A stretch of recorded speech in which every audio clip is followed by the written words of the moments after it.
Good morning, everyone. I'm Jordan, and I'll be the clerk for today's subcommittee meeting, and I'm pleased to welcome you to this meeting of the subcommittee. I'll take the subcommittee through the first three agenda items. If anyone intends on recording public proceedings of this meeting, please make this known now. This is not to prevent you, but to ensure that all parties are aware. Okay, so item 1, apologies. We've had no apologies. Item 2, substitute members. We have no substitute members. And that leads me on to item 3, election of chairman. Can I please ask for a nomination of a chairman? I'd like to propose Councillor Garton. Yeah, I'll second that. Thank you. So Councillor Garton is our chairman for today. Good morning, ladies and gentlemen. As chairman, I will ask if there are any disclosures by members and officers, starting with members. None. Okay, officers.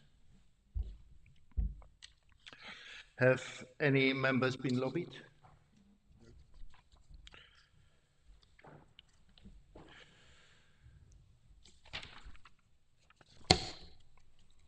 Item 6. To consider whether any items should be taken in private because of the possible disclosure of exempt information. I intend to take item 7, the application for review of a premises license under Licensing Act 2003 for the zoo, number 10 to 11 Market Buildings, Maidstone, Kent, in public as proposed.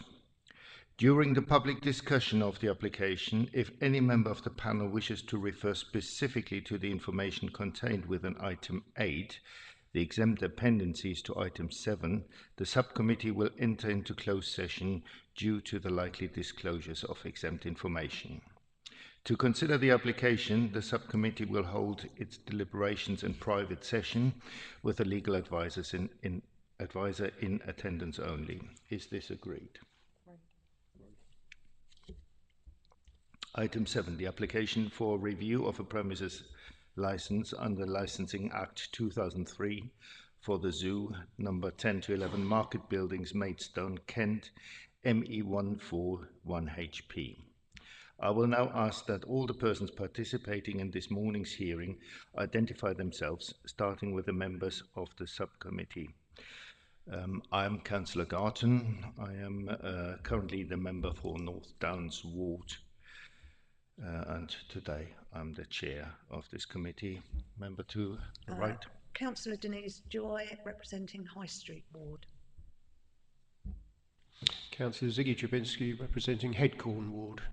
The legal advisor. Helen Ward, legal advisor. Committee clerk. Jordan. Lorraine Neal, senior licensing officer. And then we're coming to the applicant. Mark Davis, counsel for the applicant. And the license holder.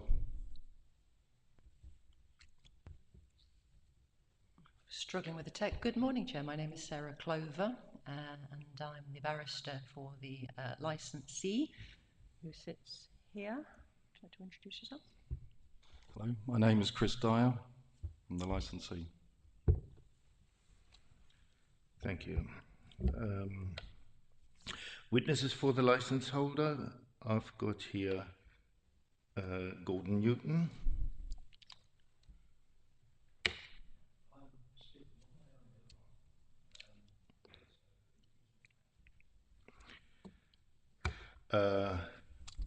Carl Wenham. Then I've got Jason Hulley and Jack Stephen. And then I've got an interested party, which is Robert Bearup. Good morning, everybody. Can I ask that all parties confirm that they have received a copy and are aware of the subcommittee hearing procedure? Yes, we have. That is confirmed. The subcommittee will now allow the parties to put their case fully and make submissions to the panel within a reasonable time frame. The subcommittee would take the form of a discussion led by the subcommittee.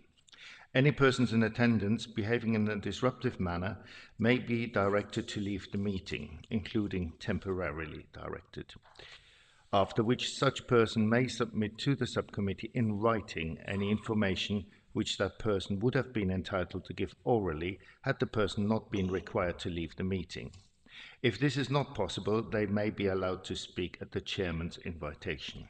So I hope we are all behaving in a reasonable manner this morning, that we don't have to come to that. I will now ask that all subcommittee members confirm that they have pre-read all the papers and all the other documentation regarding the hearing. Yes, I have. And obviously I have as well. It is a mind-boggling 1,100 something pages plus hours of video. I'm sure we all lost our will to live at one point or another. So I try to be as concise as possible today. I hope parties will agree that we don't lose ourselves into too much unnecessary detail, and that we concentrate on the important parts of this hearing. Lorraine Neal, the Senior Licensing Officer, will now briefly outline the application. Thank you, Chair. Morning, everybody. As we've already said, there's a lot that's been read, so I'll assume everybody's read it, and this is just a really brief summary. So this is a review application submitted by Kent Police for the zoo, 10 to 11 Market Buildings, Maidstone, Kent, ME14 1HP, received by licensing on the 27th of April 2024. The grounds for review are prevention of crime and disorder, public safety and prevention of public nuisance. A copy of the application from Kent Police can be found at Appendix A. The current premise licence was issued on the 22nd of September 2023, following the addition of conditions added by way of a minor variation. A copy is attached as Appendix C. The 28-day consultation ran from the 28th of February 2024 to the 26th of March, and 116 comments of support were received during that period. They are attached as Appendix 5. Both parties provided supplementary documents. On the 28th of March, the police provided supplementary evidence attached as Appendix 8 to the report and additional CCTV footage. On the 22nd of April, the licence holder provided the NTIA manifesto and a link to CCTV footage. On the 23rd of April, the licence holder provided their personal statement and doorman statements. On the 24th of April, PC Williams provided a statement and camera logs, and the licence holder provided a link to further CCTV along with a transcript. All documents received between the 22nd and 24th of April were circulated to all parties prior to the hearing. The review application, along with the additional documents, detailed incidents that occurred between January 2023 and April 2024 and raised the following concerns for Kent Police in relation to the premises. Complaints made against SIA door staff for excessive force against patrons, SIA door staff allowing patrons back in after causing a disturbance and allowing children into the venue by accepting IDs from the phone. Multiple assaults and disorder throughout 2023, patrons intoxicated to point of collapse. The operating hours to the early hours of the morning have caused most concern involving serious disorder within the High Street. The applicant is requesting that the subcommittee reduce the terminal hour for all licensable activities to midnight, or alternatively reduce the terminal hour for alcohol to midnight and all regulated entertainment to 1 o'clock. Current conditions are Annex 3 to remain on the licence. Members are asked to consider the application and representations and decide the application. The steps are to modify the condition of the licence, including for a period not exceeding 3 months, to exclude a licensable activity from the scope of the licence, including for a period not exceeding 3 months, to remove the designated premises supervisor, to suspend the licence for a period not exceeding 3 months, to revoke the licence, to issue a warning and caution, to take no action. Thank you. Thank you. Chair, forgive me, before we go on, there was somebody else, I think, in the audience who'd filed a notification that they wanted to speak. I don't think their name's been read out. Yes, if that...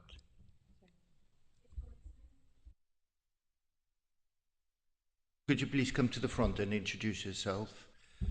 Could all members please speak directly in the microphone? Don't have the microphone aiming away from their face. We've got millions of viewers on YouTube, please. And in order to speak, you just need to press that little face button at the bottom. if you would like. Okay. Yep, that's fine. Sorry, Chair, to clarify, Lorraine's just checking, but she didn't indicate how long she wanted to present. She just said she would attend. She didn't say she would speak. But, sorry, Lorraine. Are there any objections by either parties? No objection from the applicant, thank you. I have no problems to hear your evidence at a later point. If members are okay with that. I should have asked you, really. Right. Okay.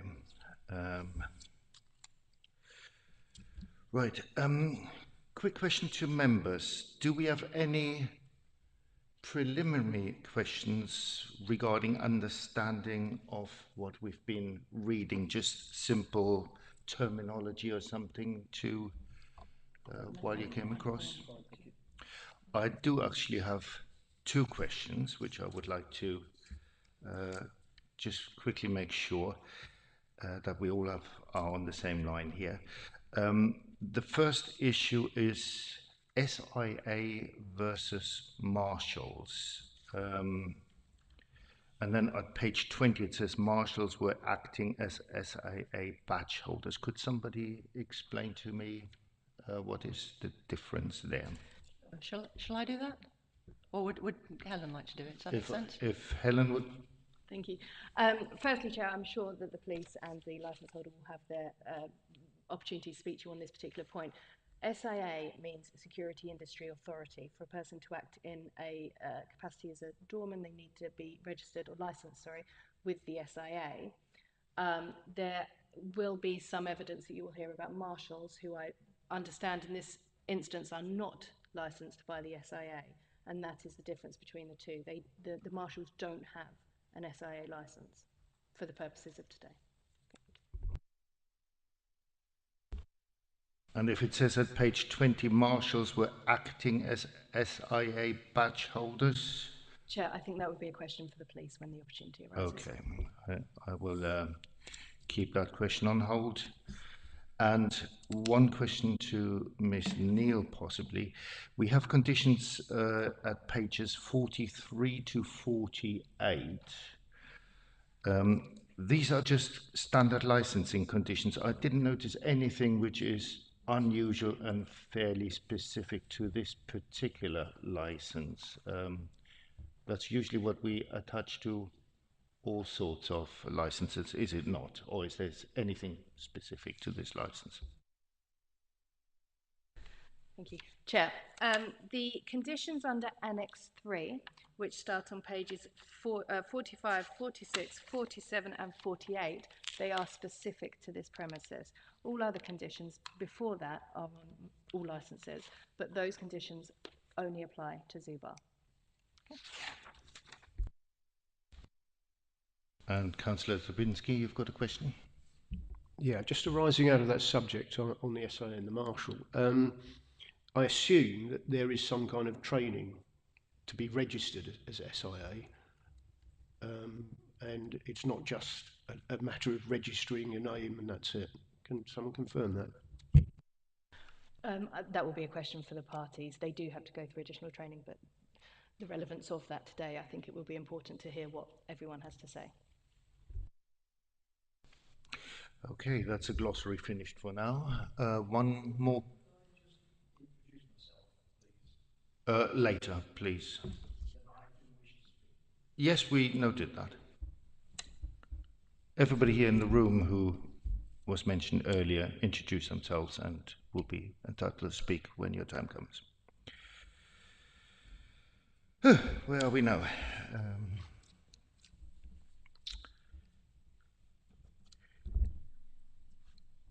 Do we have any further questions to the Senior Licensing Officer?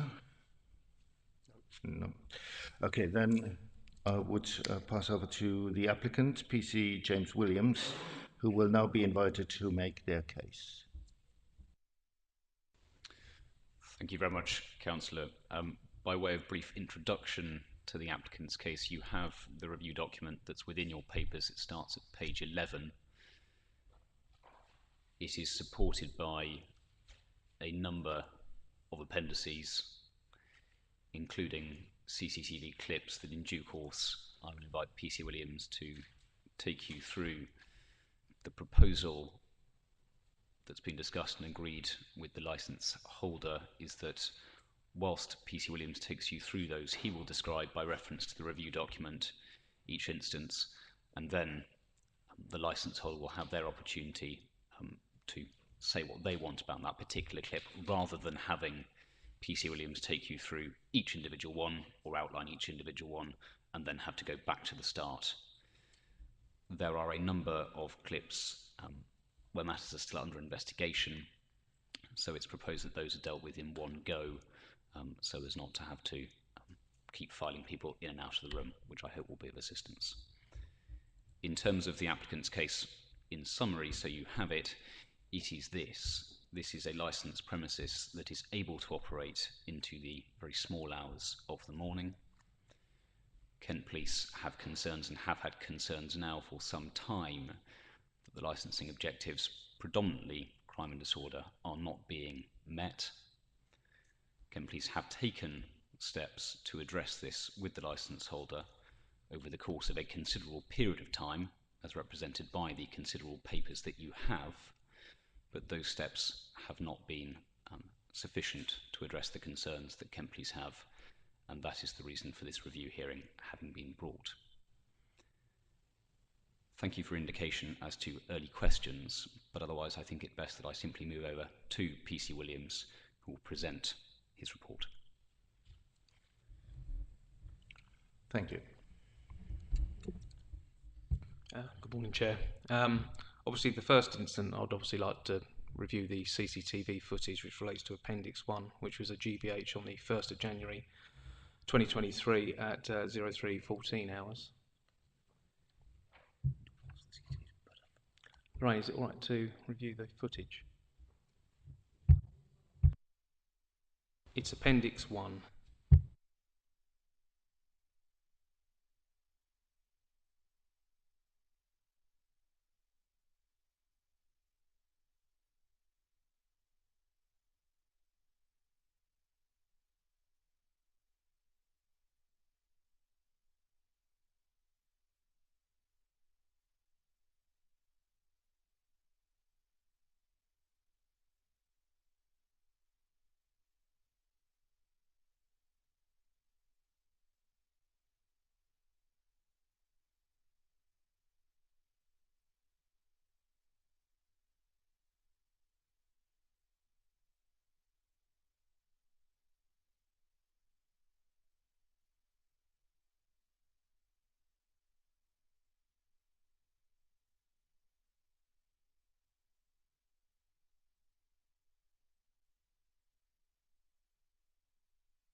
Yeah, while the officers checking whether we get any sound here, are there particular parts you want us to see? I mean, this video is an hour 45. If we watch all the videos you submitted previously, we'll be here by tomorrow Chair, evening. can I just add to that as well? This is actually the extended clip that the licensees put in, and it goes on for several hours.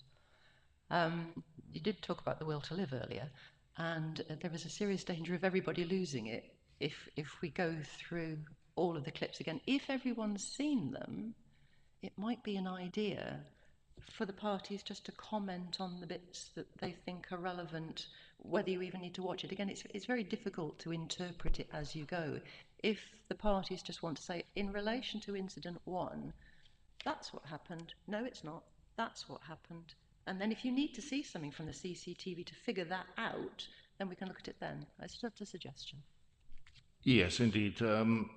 I'd be happy if the police would refer us to the video and says roughly around about this time in that video, particularly the very long videos like this one, and I think there are 2 or 3 other extremely long videos. If you could just highlight the key moments, that we don't dwell on any video longer than, say, 5 minutes or so. No, I'm grateful. Certainly a sensible suggestion. I'm grateful to my own friend.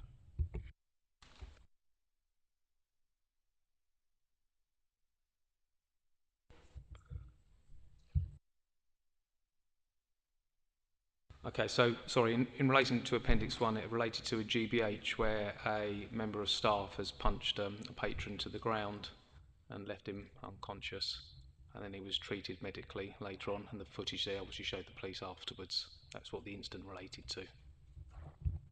Right, do we have any video evidence of the staff actually punching that person? I mean, this video started only with a person lying on the ground, and I do understand this was the body cam of a police officer. Yes, Chair. We do have footage of the initial strike, which captures on CCTV. Would you like us to see that particular clip of the strike? Chair, if you're content that you have seen that and you have watched all of the videos, then it's a matter for you. If you're not clear that you have seen the strike within that video, then I think we will need to watch it, I'm afraid, yes. It happened, I've seen it, but my 2 colleagues have not seen all the videos. We had some internal problems to download it onto our computers. So if you show us the relevant clips this morning, that would help all of us.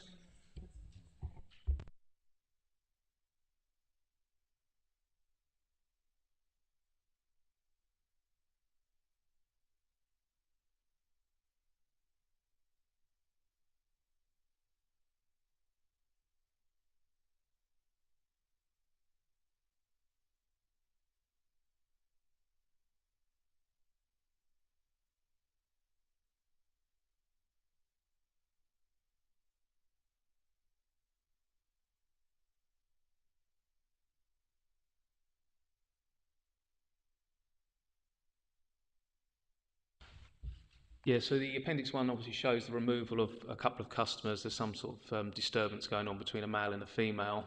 And the staff, whether it be SIA or marshals, are ushering them away from the premises on this clip.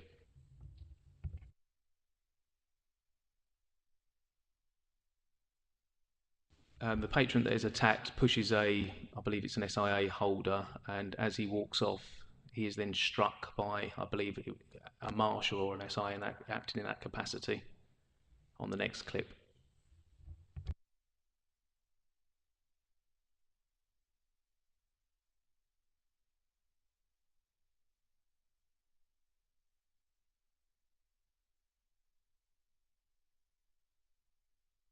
And obviously in relation to Appendix, the time obviously on the camera that's been provided was, I think it's about 10 past 3 in the morning.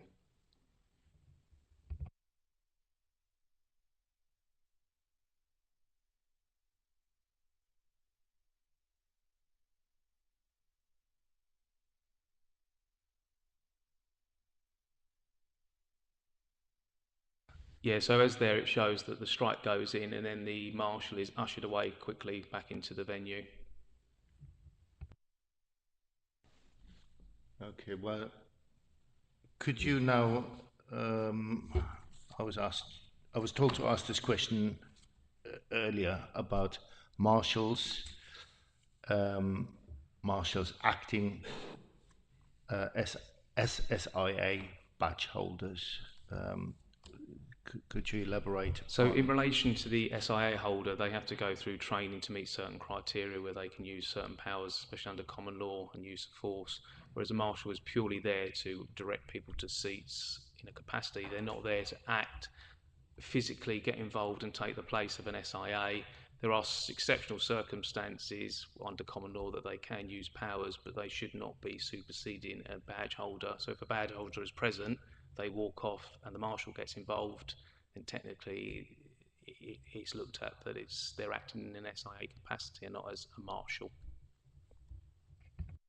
And SIA is a professional body, like where you can be struck off, similar like doctors get struck off of their professional bodies from misconduct. Yeah, it would have to go through a vigorous process. Evidence would be looked at, reviewed, any discrepancies. If it was that serious, the SIA could suspend the licence pending a further investigation, but generally they wouldn't take it off straight away, but it would be suspended until further inquiries. Like any professional doctor, like for solicitors or doctors or anything like that. So there's a conduct complaints procedure built into the system. Okay. Yes, that's correct. Yeah. And to my particular question at page 20, marshals were acting as SIA badge holders. How can I interpret that line?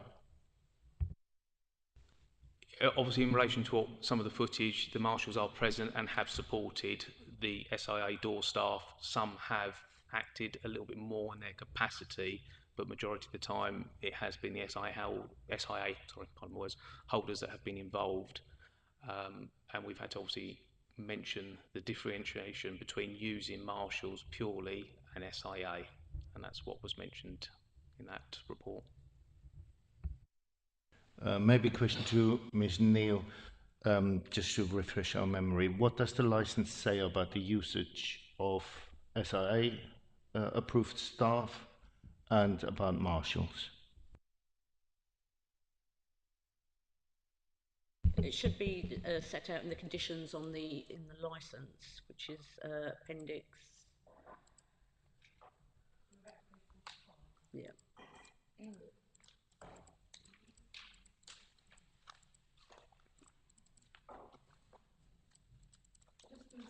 There isn't a condition about marshals. There are conditions relating to the SIA door staff, and you'll see those on page 46, about halfway down. Actually, it starts about a third of the way down. Door staff will only be required to be in attendance in the evening if more than 100 customers, etc.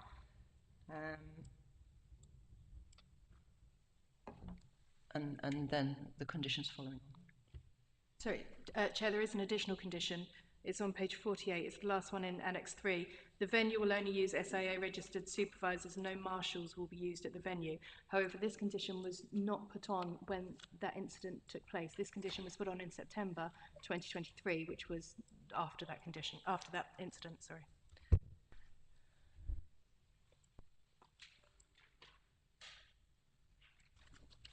Sorry, I don't follow with that because we're reading at page 44 mandatory conditions in force from October, and then we're reading through the document. Where does it say on 48 then that this was an additional, and when was that It's just above the word Annex 4. Yeah. Yep. Attached after hearing by the licensing authority.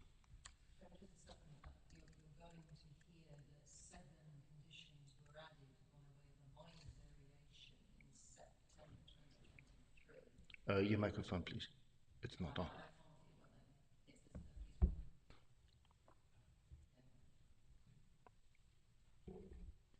Yes, thank you.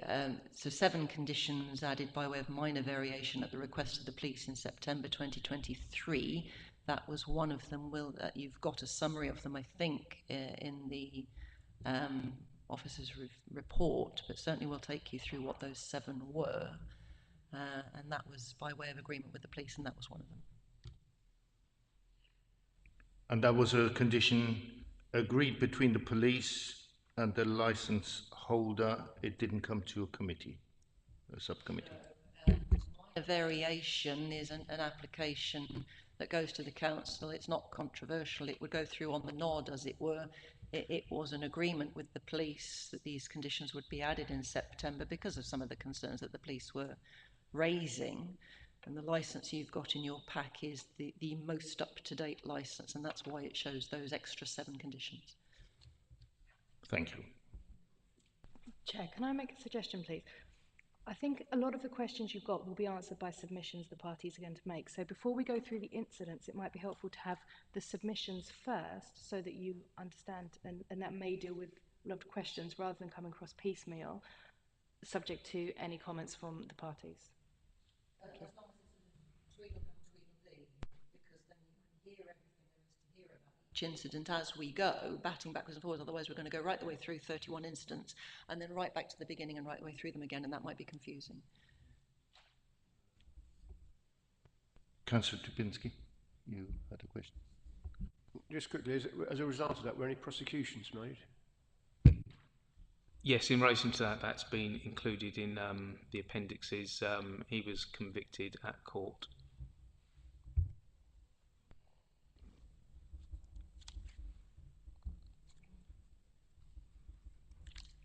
Right, so At this point, if you have any questions for the police on that particular incident, now would be a good time to ask. Otherwise, you can ask the licence holder for their comments on that particular incident.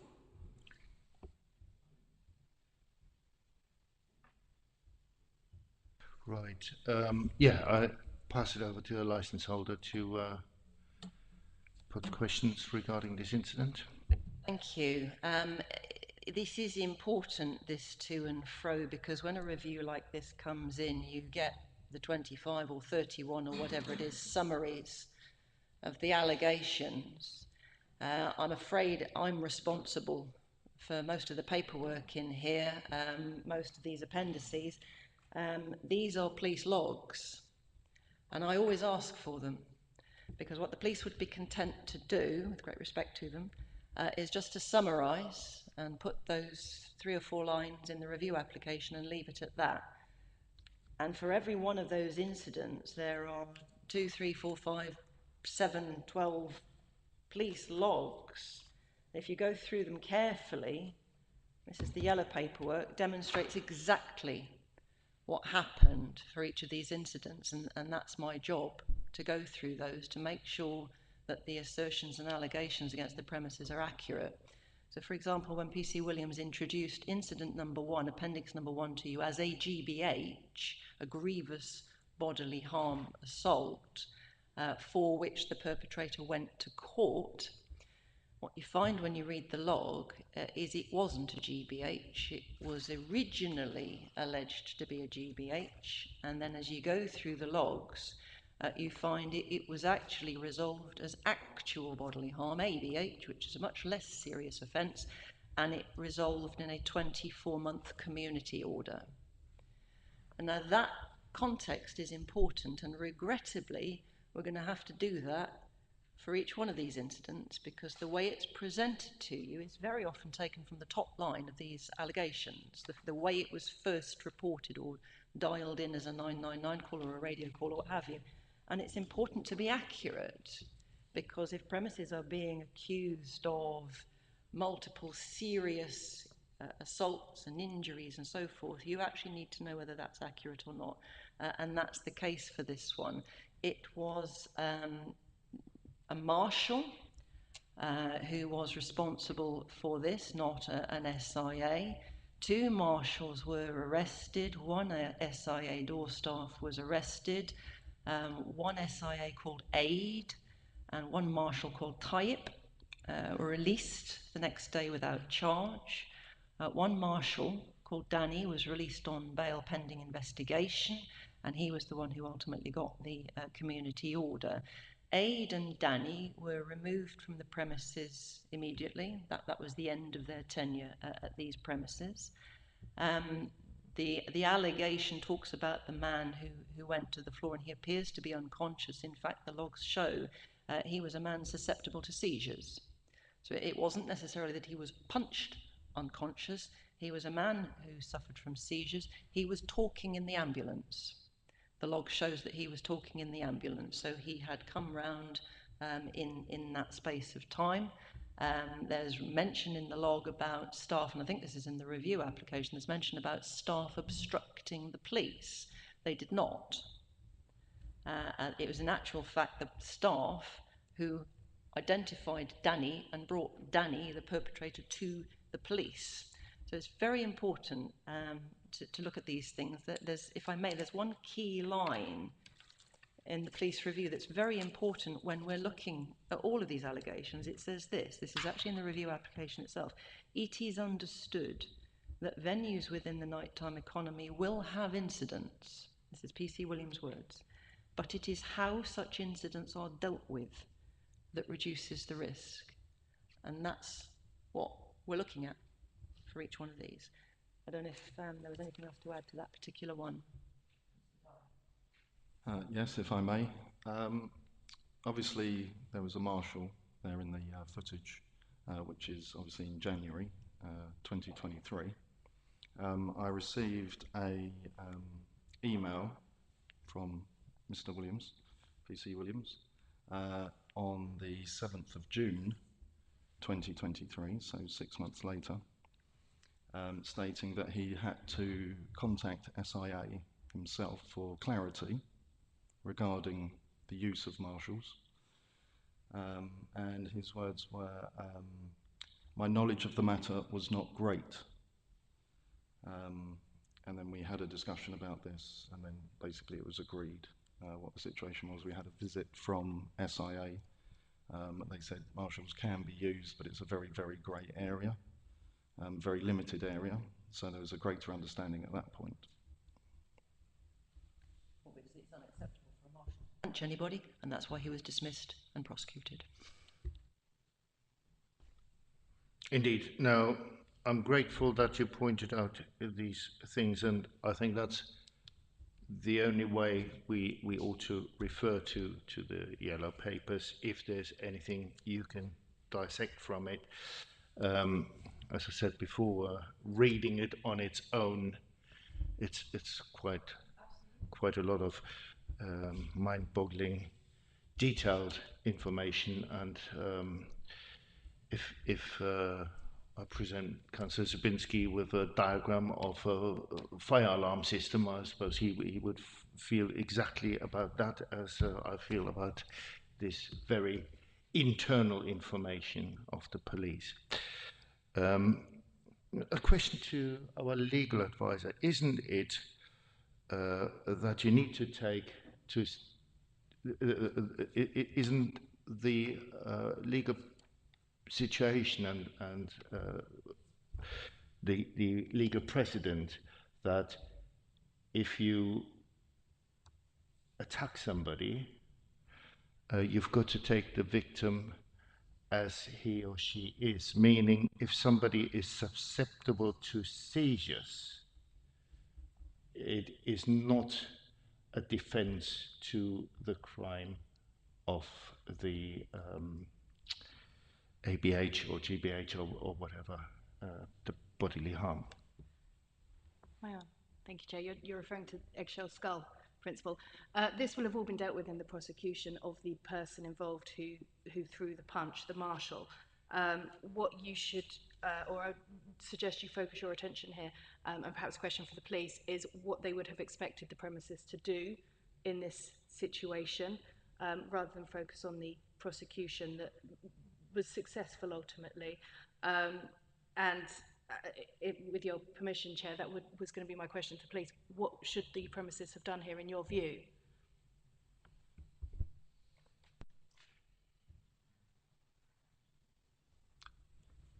Obviously, now that Chris has obviously made me aware of when I had the email to him, now in relation to the use of marshals, maybe that's something before that marshals were employed at their premises. More should have been done in relation to what their powers were before actually being utilised. It might be a future learning in relation to people that are employed, their background, what their skill set is. Potentially, I don't know the person that was actually involved, what his skill set is. And obviously, looking at that CCTV in relation to that footage, perhaps the marshals should have been stepped back more and the SIA take a viewpoint. Now, the patron that was obviously attacked was clearly walking away from that situation. So in my mind, a situation has been diffused that as an employee there he should step back. However, they brought that venue into dispute in relation to the attack. So more should have been done to maybe step away from that attack than actually get themselves involved in that incident. By having changed the licensing, by having put the amendment then later on in September 23, wouldn't you say that has fulfilled exactly what you just suggested? Yeah, after the discussion, as I said, we're learning as we go on with stuff that comes in and information that's passed to us. So in relation to the use of marshals, yes, I would say that the condition has assisted that. However, as I said, you can't always police everybody, and if there are marshals, people will still get involved sometimes in incidents, but it's down to the venue to manage that, to prevent them from doing that. But as I said, at the moment, the SIA have taken more of a lead in that now. Right. Chair, through you, may I just clarify that since September and the addition of that condition, no marshals have been used and there have been no further allegations of this type? Okay, that's useful to hear, and that is exactly where we were aiming at, I suppose. So this case, treated on its own, completely on its own, would have been addressed, and probably we wouldn't have had any further incidents, but we did have any further incidents, and that's why we need to address them. So if you want to proceed to the next incident. Then the next incident was on the Sunday, the 29th of January 2023, which referred to a customer being removed and pinned to the floor, and it was reported that they had lost unconsciousness. That is reviewed in Appendix 2, which is CCTV. Do we have a short enough clip that we can refresh our memory? I believe this one is quite short, I think.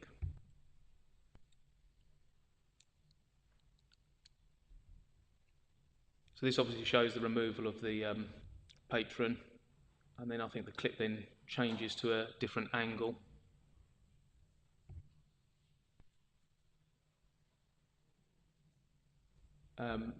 Obviously the date of the incident was on the Sunday at just gone 1 o'clock in the morning.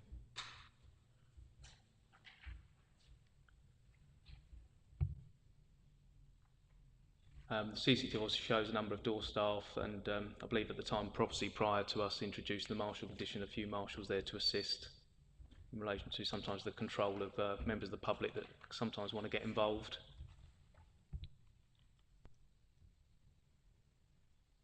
And obviously this is it just from a different angle.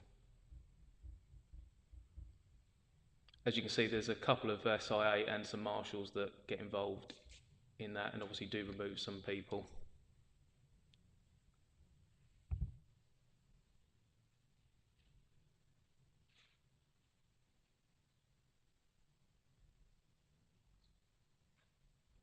And just in relation to this incident, I believe there was no further action taken on this job.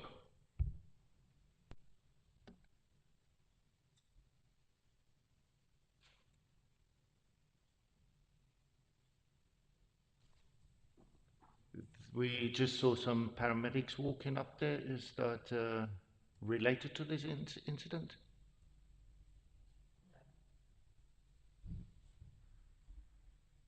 So they were not attending your premises, okay?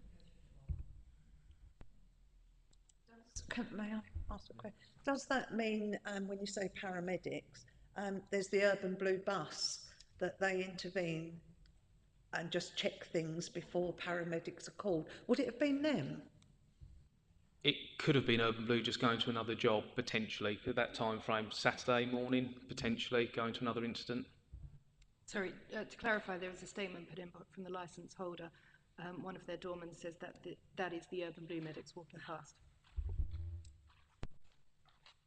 Okay, and you said when we saw that video, SIA staff and marshals, how do we actually identify who is who on the video? From understanding from what previously worked with Chris and that on it, I think the marshals have the high-vis jacket on, and I believe the SIA should have their bands on their arms. As well as the high-vis? There isn't any conditions for them to have a high-vis. I think it's just clearly an armband, and majority of Chris's staff there will have security written on it. I think the ones that don't have security are the marshals, which there's a couple there. So it requires quite precise vision and attention to the video. Do you have any questions regarding that incident? Questions, Chair, but if I may, I'll summarise for you the trustee logs, bearing in mind that when I asked, I got about 5 logs per incident, and I have to wade through those. You've seen the kind of dense material. It would obviously be helpful if the police would do that in advance before they put a summary in their review application. The police didn't attend this one at all.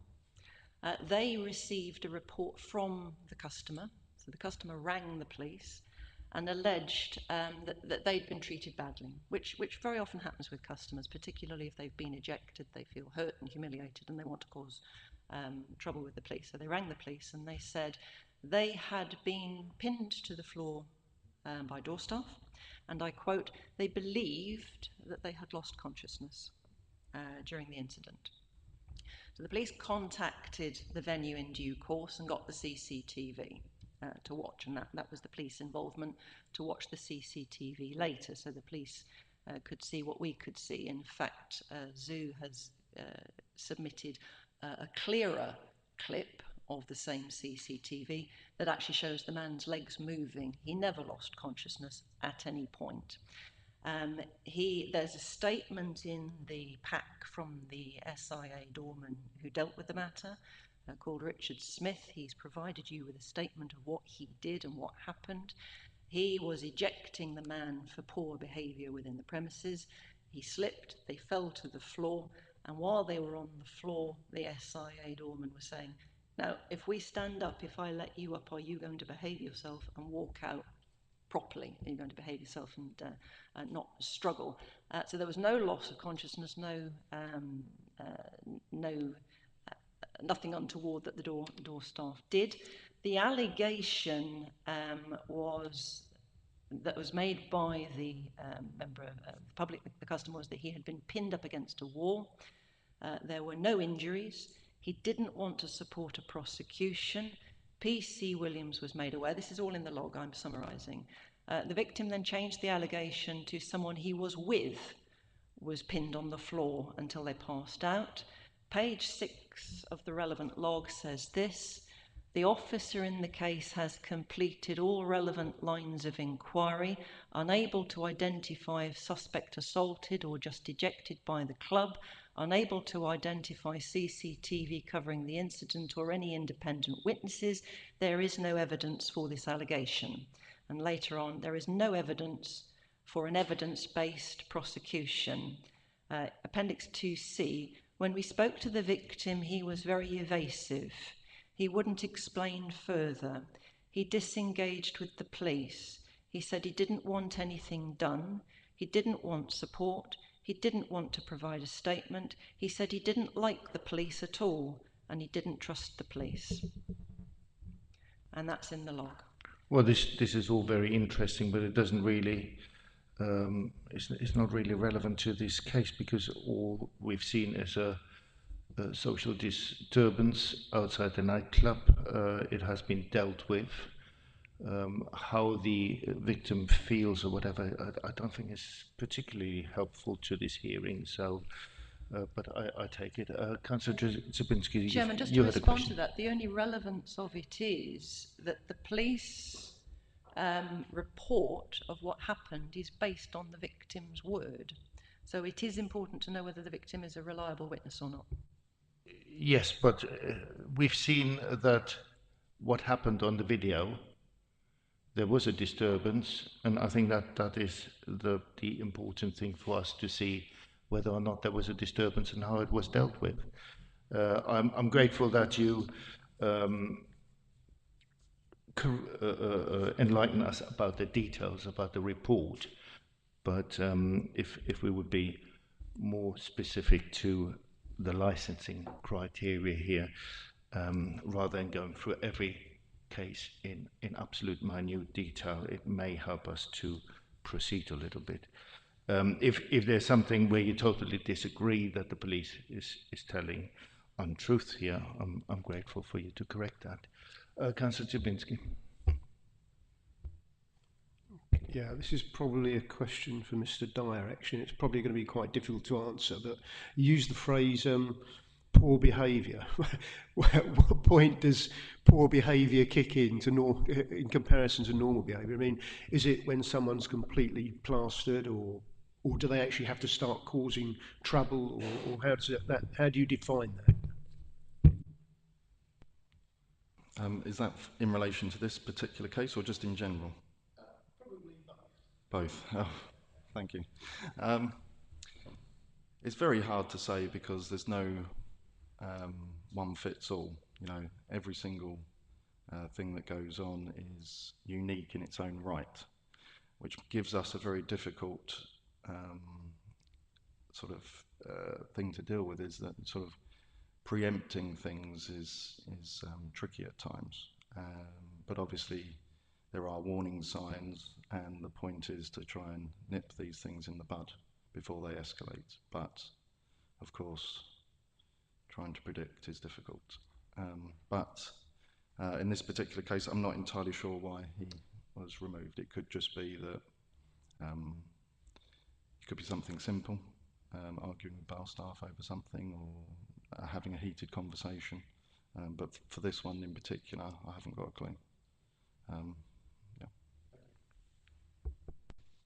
Chair, if I may raise one matter before we move on to Appendix 3 in relation to this, and I raise it now so that the licence holder can respond if need be. You have the statement that's been referred to from Mr. Smith, the door staff member. I'd make the same point about all the statements from them, which is why I raise it now. You will note that that statement is dated the 9th of March of this year, about an incident that took place in January of last year. What we don't appear to have produced by the licence holder in relation to any of these incidents is anything from its logbook. If you look at page 46 of your bundle, and this is within Annex 3, the conditions,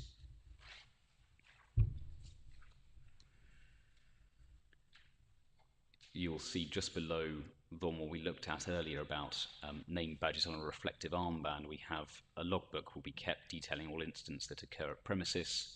This will be a bound book which will detail the following, and it's set out there what is expected of the premises to be produced for any incident in question.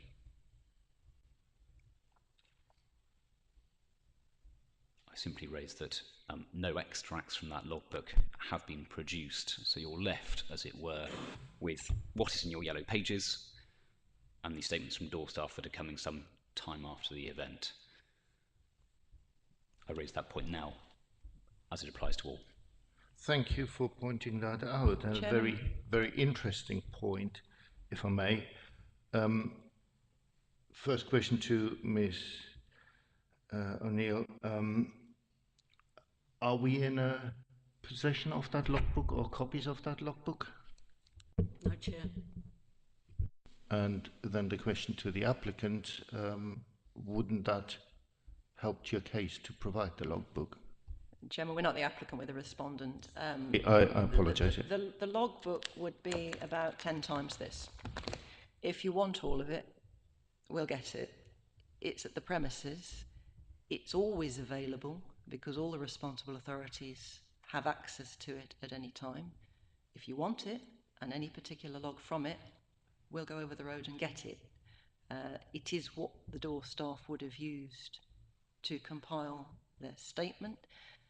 But more importantly than any of that, the police have access to it at any time that they want in order to cross-reference with any of the allegations that they're making, and they haven't.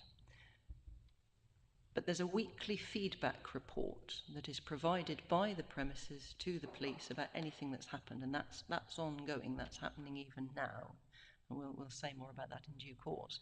So the police will have had the log from the premises for this incident and every other incident on a weekly basis for them to cross-reference with their incidents. And we'll be talking again in due course about when anything was raised with the premises about this incident or any other. But the police have got the logbook or the extract from the logbook for that particular week. And so when asking who could or should have produced it and when, both parties have an equal opportunity to do that. And it's obviously open for the police barrister to cross-reference the records that the police have and have access to with anything that he's dissatisfied about with the statements that have been submitted. So I note his comment, but I don't accept it. I do appreciate your comments. Just for future reference, I think it would make the work of a subcommittee so much easier.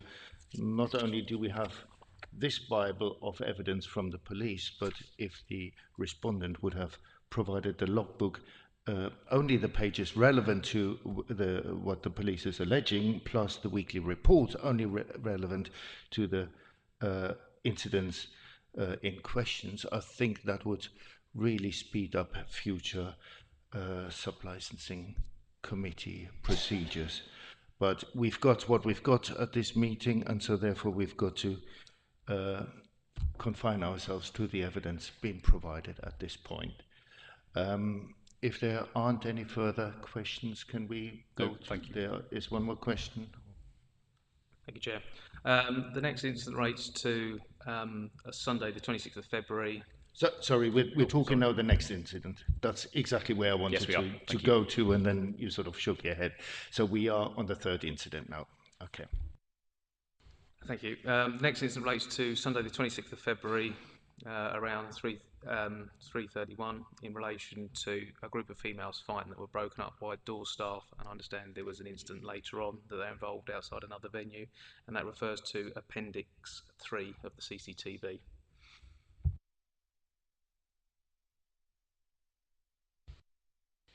As you can see in relation to Appendix 3, the time there, 03, see from there, is it 17?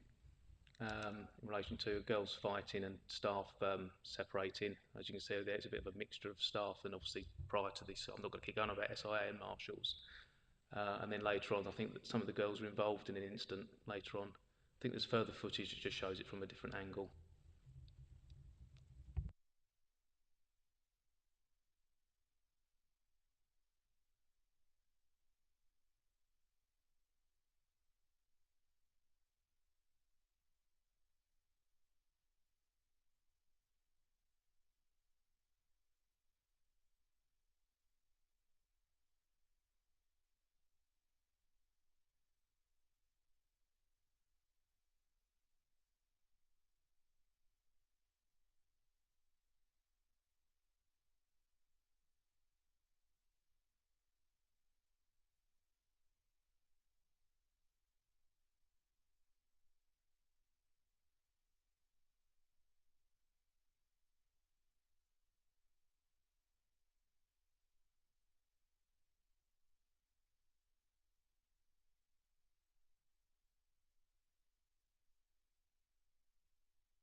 Yeah, and I think that's pretty much how it sort of ends. One of the girls just sits on the bench, so there's nothing really further from that. And the girls then go off, and then there's another incident later on, another venue, or outside another venue.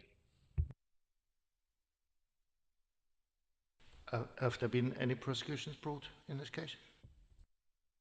With this one, no, there was no further action taken. I believe it was just to do with an incident or another fight down Bank Street, and that was as far as it went. Okay, so if we take this as a no further action, a little bit of disturbance, what I see in this video, I mean, disturbance happens, but if I come there as a unsuspecting pedestrian, just walking past there at 3 o'clock in the morning, it's a very narrow passageway. How would I, as a member of the public, how could I be safe, or how can I be expected to be safe passing that passageway at that hour in the morning considering that it's a very narrow path as well, hardly the width of that movable steel barrier which has been pushed backwards and forwards.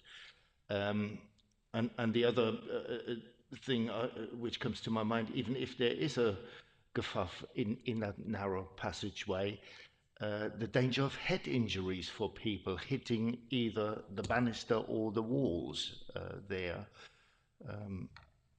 Can you assist me on that one?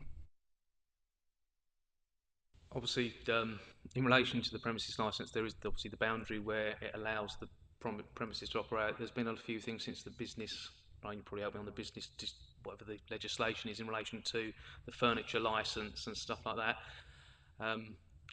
Obviously, a lot of that is still being looked at, I'm afraid, in relation to KCC and highways, because it's their land and their permit, and it's not a lot that I really comment on. But yes, I do take that point, especially when with the football, it does become narrow, but it obviously is policed by Mr. Dyer's staff.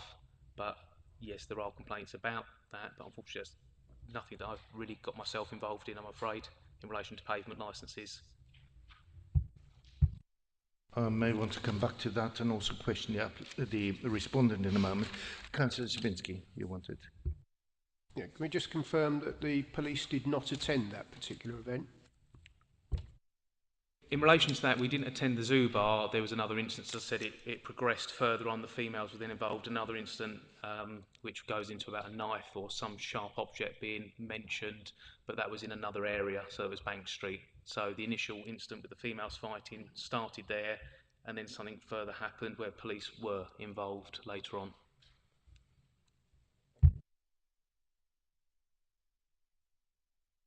Or if it's the right time to ask this question, but how my head is, these things that have happened, and we've seen 3 videos now, and it's drink generally. I should surmise that it's drink that's causing this. Would we know, or would would you know, which I think you would if you were working behind a bar and giving drink out, whether generally when there is an incident that the police attend, have they been there for the duration of the evening? Are they coming from another venue into that venue already intoxicated? Or is it something that we can't sort of surmise whether that happens or not? Because if there's a problem and the marshals or SIO, whoever it is that's asking them to leave, they're then put out, and that must be another big problem, which I do see. So it's just, are they in the venue and that's where they've got intoxicated until they're asked to leave, or are they coming from somewhere else when they're quite drunk and then it progresses? It's a hard one, but that's what I'm thinking at this moment in time. Are there any thoughts on the police?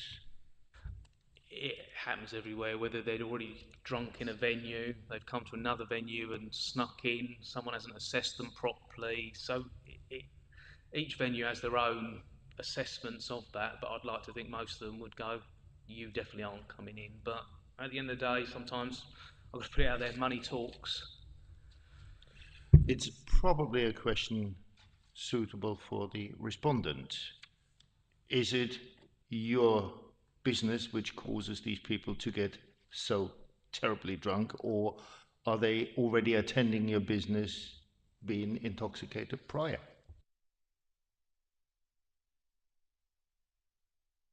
I suppose the simple answer is definitely not. You know, it's a town centre. There's many different types of venues. You know, often people start in restaurants, go on to a pub, come to us. You know, it's a real mix. It's very, very difficult. But I would say definitely not us. I can supplement that. First of all, we've got an assumption at the heart of this question, which is these things are happening because of excessive intoxication.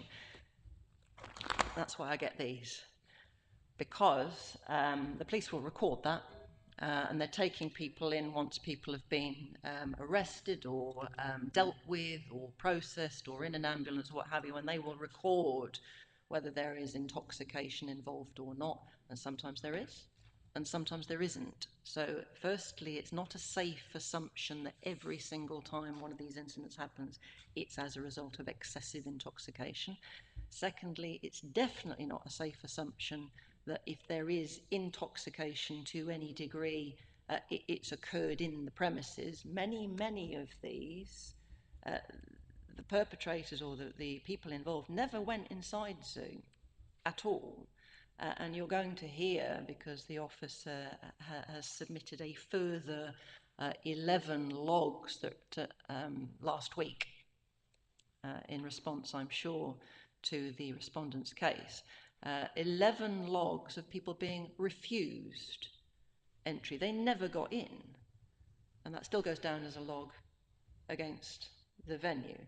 And then we start talking about, well, it's still the venue's fault because they wouldn't be standing there if it wasn't for the venue. And then we have to start getting a little bit existential and saying, well, if somebody turns up at the door of Tesco or another supermarket, other supermarkets are available, and they look like a shoplifter or they give some kind of suspicious vibes and the security staff don't let them in, and that happens 5 times a week, you don't take Tesco's license off them, and you wouldn't say it's Tesco's fault, and you wouldn't say, well, if Tesco wasn't there, people wouldn't shoplift.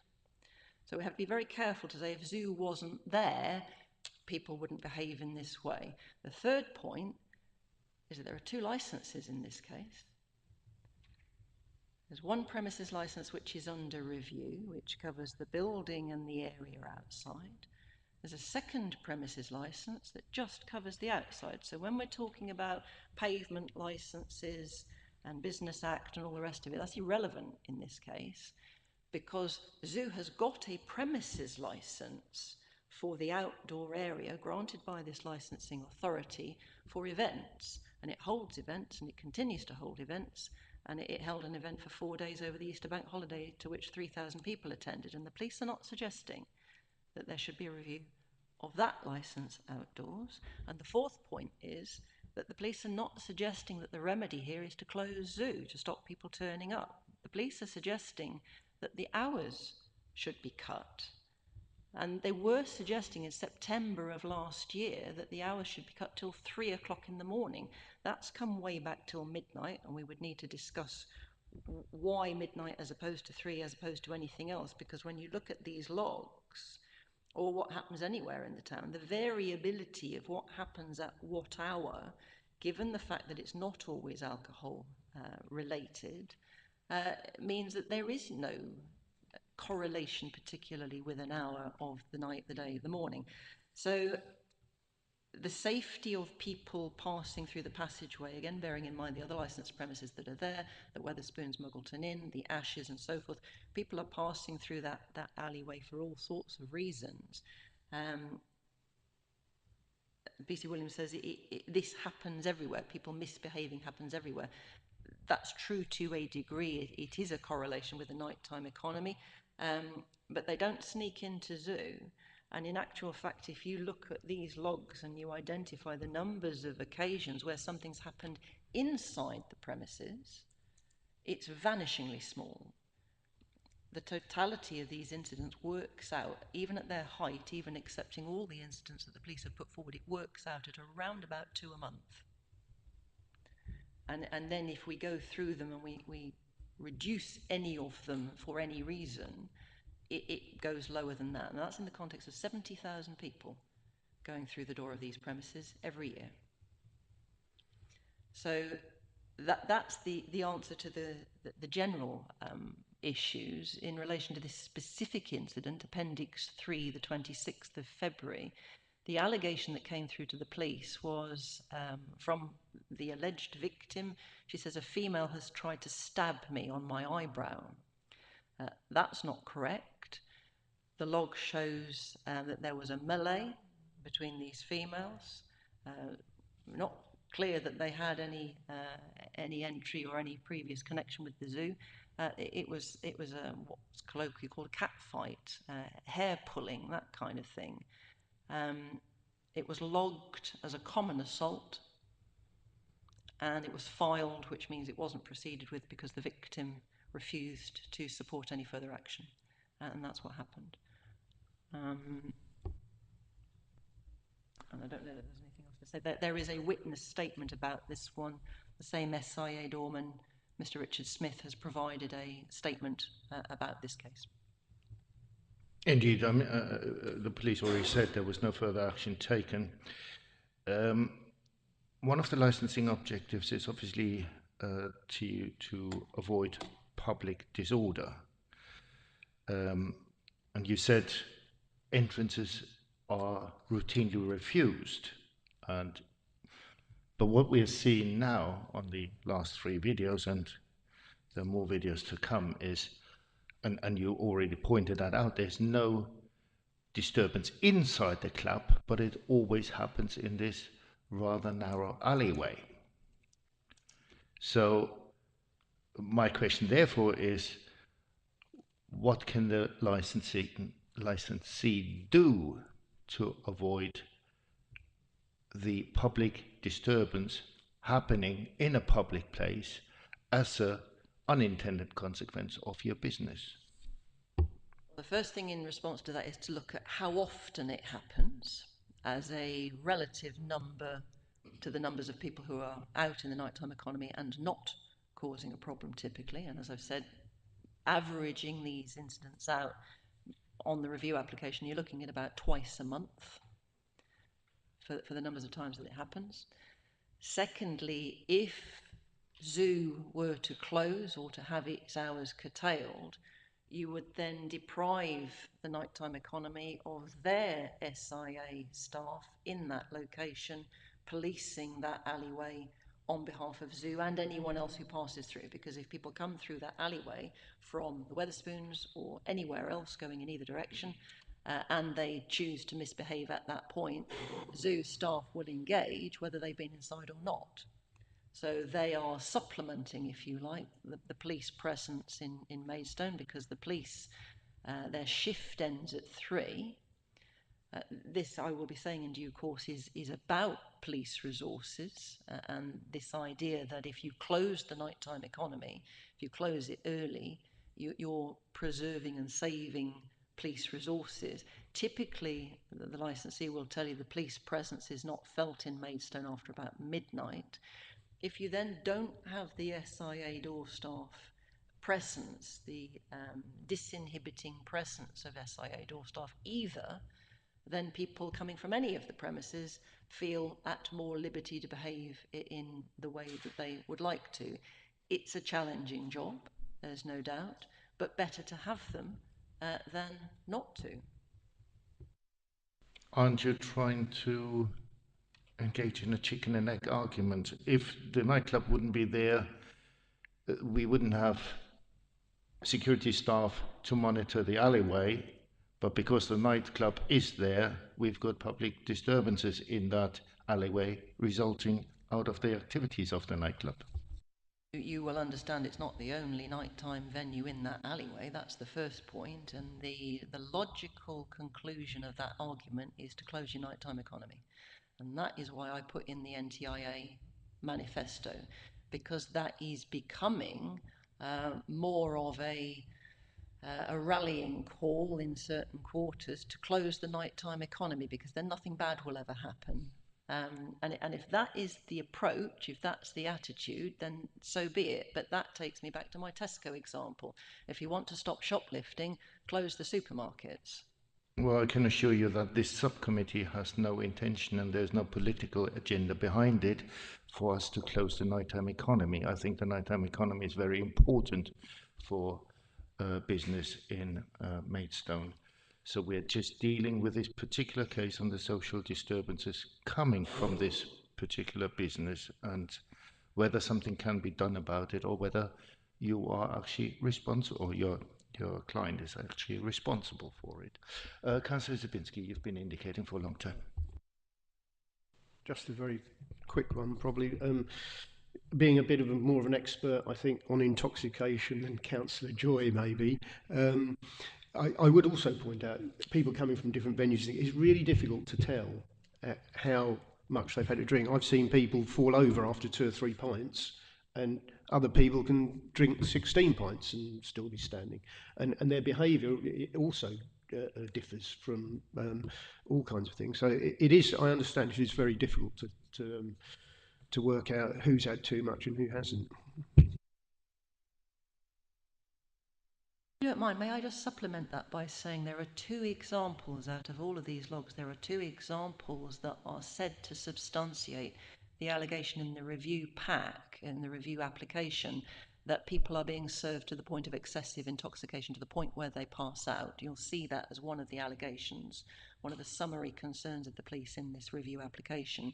That allegation is based on 2 alleged examples in the logs. One is Appendix 24, I think, the lady that is seen to be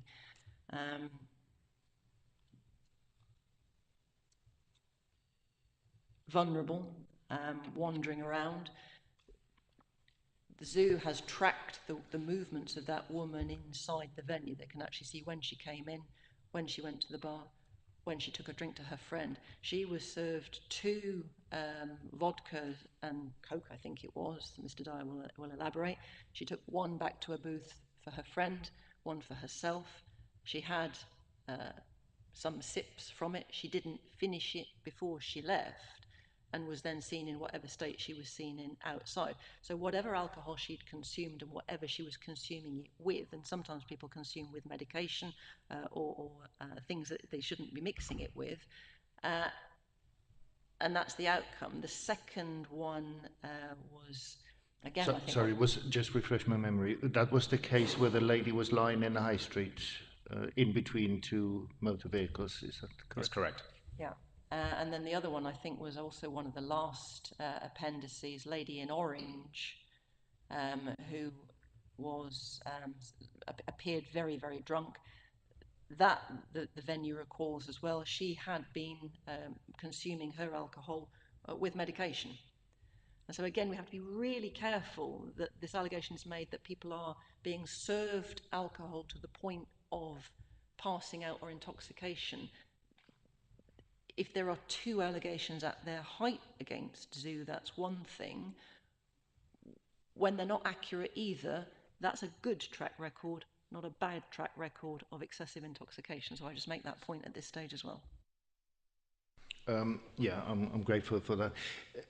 I have one further question to our legal advisor, but would you mind continuing with that particular case, since that has already been mentioned? Simply one point to make.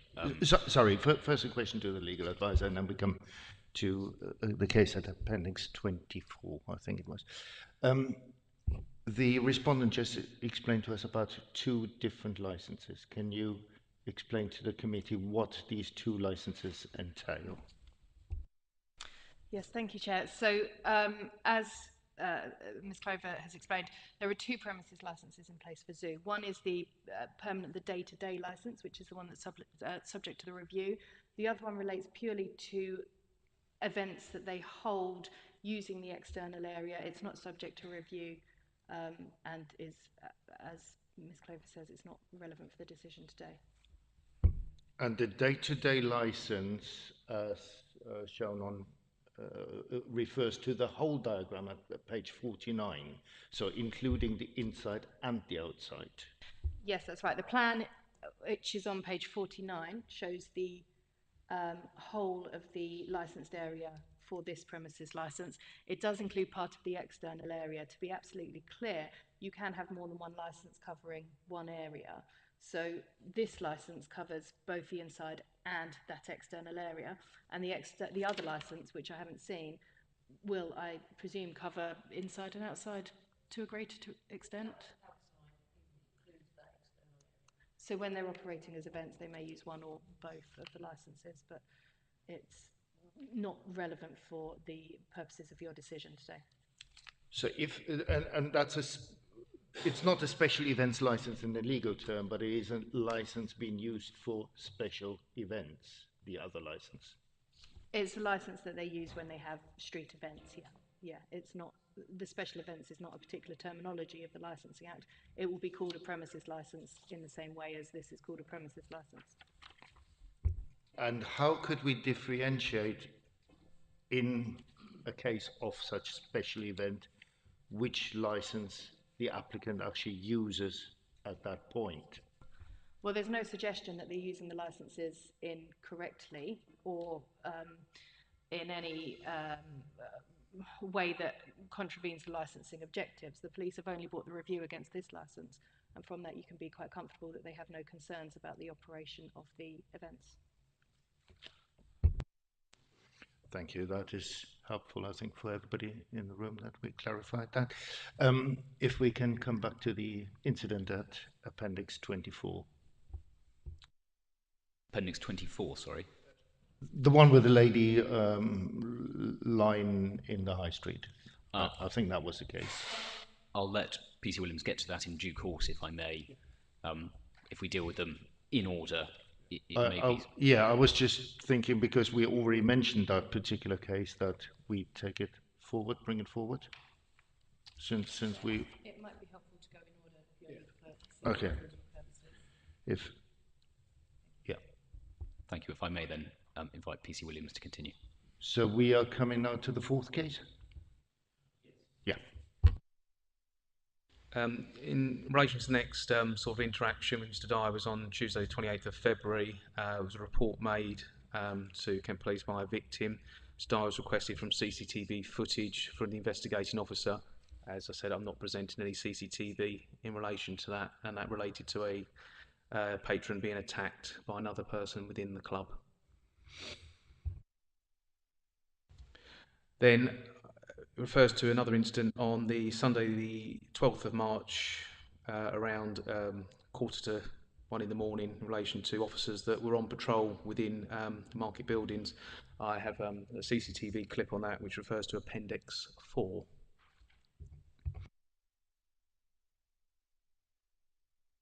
So there's two officers on the left, one's in plain clothes, one's in uniform, dealing with an incident or somebody, and then their attention is drawn to the venue.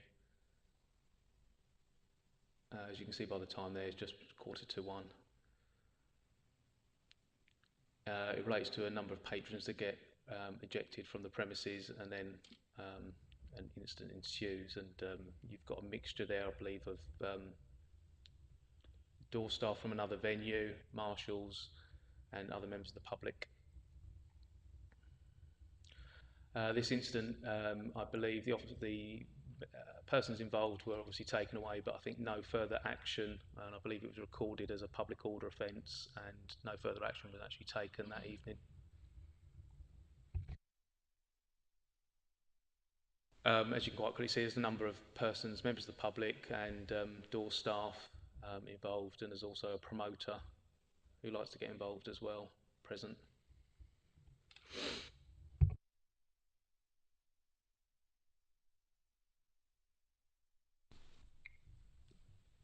We can't really tell by the video whether this was a punter or whether it was totally unrelated to the licensee's business. From the venue, I understand something had gone on inside and they'd been ejected, but the two officers were dealing with just a random member of the public in the alleyway, because sometimes they would deal with someone, but whilst they were talking to the member of the public, or whether something's been heard and they've then reacted and gone to help. Chair, if it assists, Appendix 4B, which is the storm report for this, reads witness to scuffle inside Zubar. So that's where that's taken from. I'm sure Councillor Czibinski, yeah. Sorry, on the 28th of February, was there any, were the police actually there or not? Did they attend? From that, I understand no police did attend that one. That was just generally an officer in the case made contact with me saying they need some CCTV in relation to an incident, and that's where I've contacted Mr. Dyer to provide footage to that officer in the case. Okay, and on the Sunday the 12th, the police officers were already actually there? Yeah, they were dealing with another incident or something. I don't know what that incident was in that alleyway, but whilst they were there, something had then occurred whilst they were there in the Zubar, where they then assisted staff. But they weren't called there? No, not initially. They were just on general patrol. They must have been doing something because one of the officers was plain clothes and the other one was in uniform.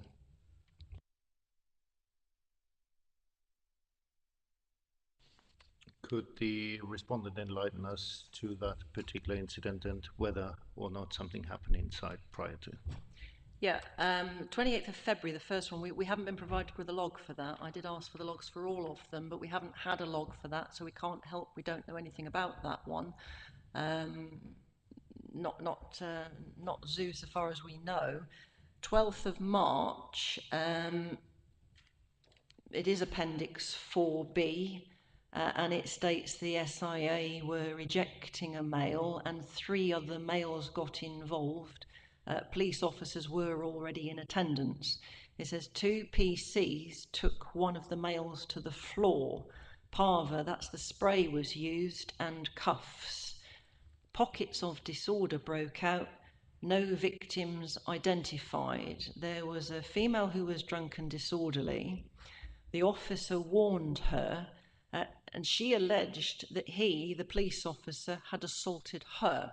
And I included that because it simply demonstrates that people will very often make false allegations that they have been assaulted by the authorities, whether it's police or door staff or anybody else. It is obviously one of the summary allegations in the review that door staff are accused of being heavy-handed on many occasions. This is an example of somebody falsely alleging that the officer dealing with them, a police officer in this case, was assaulting or being heavy-handed when that is not true, and that happens.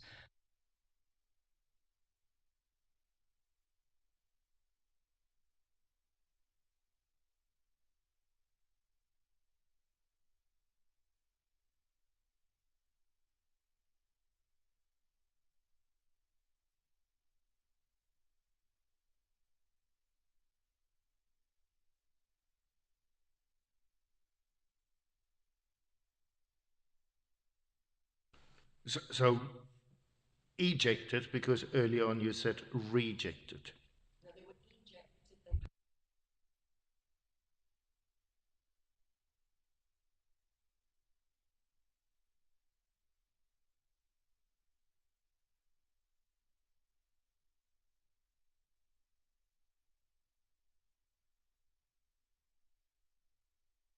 Could we just check your microphone, please, Jordan? That appears to be working now. Because you were quite low on volume for some reason. We know. Is it working okay now? Yes. Councillor Subinski. So, yeah, just for the police, were there any prosecutions arising out of either the 28th of February or the 12th of March?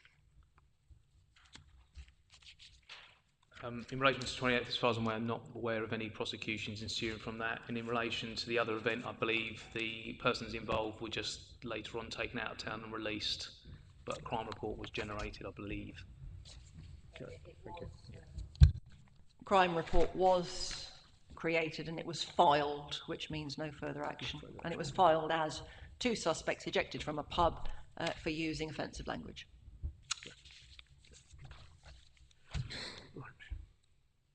So we are sorted on that particular case. We can go to the next one. Thank you.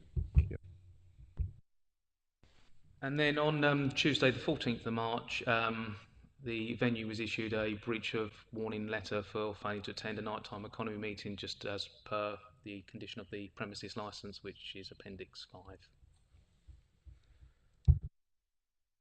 You'll notice from the review application that this is one of the summary allegations, and it's repeated several times actually, and I'll highlight it in due course.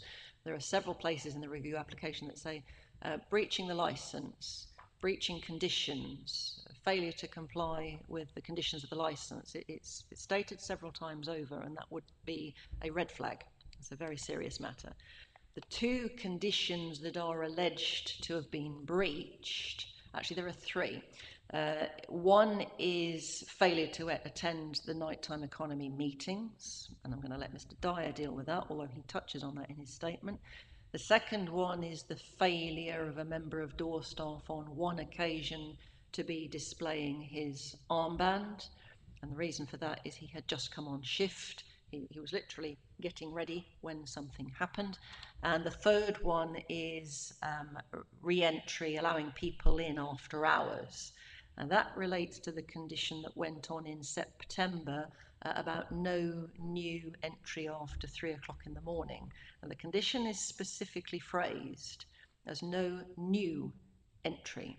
It does not capture, and this was deliberately done, people who have already been in the premises and need to leave for some reason, i.e. to put a friend in a taxi or go to a cash point or do something of that sort and then come back in again. And those people have a stamp on their hand. They have been in previously and they're being allowed back in after stepping outside for a cigarette or whatever it might be. And that's a very key distinction. And the zoo is adamant that the condition has never been breached. It's phrased particularly, no new entry. So if you turn up for the first time after 3 o'clock, you won't get in, and that is adhered to strictly. So those are the three allegations about breach of condition.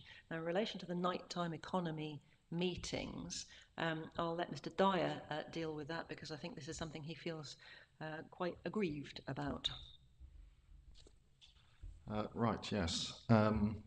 So obviously I've been in the town centre operating for 15 years, and obviously the nighttime economy meeting is or should be quite a key element of as an open forum to be able to discuss issues, policing and whatever else, events, key things that are coming up that relate to the activities of the nighttime economy. Regarding this, the breach letter, now obviously I've been going for 15 years and the attendance, as you may well know, has been very, very poor. And it's been poor for a long time, but I have been a strong advocate and lobbyist for improving the nighttime economy meetings, because I think it's important. And over the years, I've seen it spiral down and down and down to the point where essentially they have been completely terminally cancelled by the police. Now, that really doesn't help matters at all, because there's no forum for open discussion, sharing ideas, etc. Since the demise of the nighttime economy and cancellation by the police force, I have subsequently started our own venue-led pub watch scheme, and we have held 2 meetings so far. We have 12 venues that have signed up to it. We have a WhatsApp group for information sharing, we have an email, etc. And obviously we're only just getting started. Now, the fundamental thing that came out of our initial discussions is, you know, I just asked a simple question: what would you like to see? And they said pretty much unanimously, change. And basically some answers as to, you know, support for the nighttime economy. The old NTE meetings became very, very irrelevant, talking about things that really, really didn't support and help the nighttime venues. At one point we were talking about gas roadworks, unlicensed taxis, power for the blue bus, things like this. Now, I'm not saying they're not important, but are they necessarily relevant? And do they particularly help the venues when I think there's more urgent things that need to be discussed? I've created a website for the Pub Watch scheme. There's a contact form, etc., etc. There was something that was quite interesting happened. The town centre sergeant, P.S. Short, sent round an email basically saying, you know, sort of disappointing attendance, that nighttime economy meetings are important, which of course we know that. And then 58 minutes later, Mr. Williams sent a one-liner saying they're cancelled with further effect. I think, having spoken to a lot of venues that also received breach of licence letters regarding regarding the NTEs, for them to then be cancelled is not really any good to anyone. Just some stats I've got here. In 2022, 1/3 of the meetings were cancelled, either by the council or the police. In 2023, 50% of those were cancelled. And then obviously in this year, we've only had one meeting subsequently cancelled going forward. I did speak to PS Short. I bumped into him on the high street he was sitting in a van during the daytime, and he asked he'd heard that we were starting our own venue-led pub watch scheme, and he did ask, would I like him to attend? I said definitely in due course, but I think for the first few meetings we need to determine exactly what we want out of the meetings, and then obviously there'll be requests for people to attend or invites for people to attend. And obviously, we plan to work with One Maidstone, the police, everyone else like that. But I think the first few definitely need to be in-house to find out exactly, what the venues are looking for. But overall, the general consensus was that the venues wanted change and some specific answers to some specific questions. Councillor Zabinski, you've got a question? Yeah, sorry, just to clarify that, are we saying that the nighttime economy meetings have been cancelled, full stop, going forward? Can I assist with this? They have been cancelled as of February of this year, and it's important to situate this in the time frame that you're looking at, because they have been cancelled from February of this year. But Appendix 5 that PC Williams took you to a moment ago, which if I can take you to, you will see that that's from last year and relates to nighttime economy meetings said to have been missed in 2022 and 2023. The condition you're concerned with here is page 47, and it's to actively participate in and attend on average 4 meetings a year, ensuring that a record is kept to establish that those minutes have been read and as necessary action. And it is that the applicant says has not been complied with, irrespective of what has happened since then. Councillor Joy. I tried to attend as many of those meetings that I could over the years, but I do have a question for you. You said 12 venues had signed up to this new venture. Are they ones that were coming to that one that had been coming? Because when I was there, they were coming very regularly, the ones that did attend. So have they joined now this new group you've set up? Yes, they have, all but one. Shall I name the one? No? Just one particular venue hasn't signed up, but basically all of the town centre has signed up to it. Just touching on turning up for 4 a year, it's quite difficult when 1/3 is cancelled and 50% of them are cancelled. It doesn't leave much option.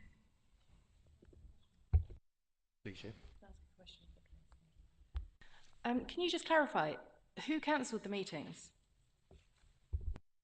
It could be it could be the bid or the police. Depends what was said on the day. But the non-attendance, Mr. Dyer is saying the reason he didn't attend is because they were cancelled outside of his control. Is that something you agree with? Yeah, I can understand that sometimes, but when the meetings have been progressed and we've always been in attendance, then that's why it was picked up. So sorry, just to be clear, the 50% that weren't cancelled, did a representative of Zoo attend, and this is the 50% of 2023?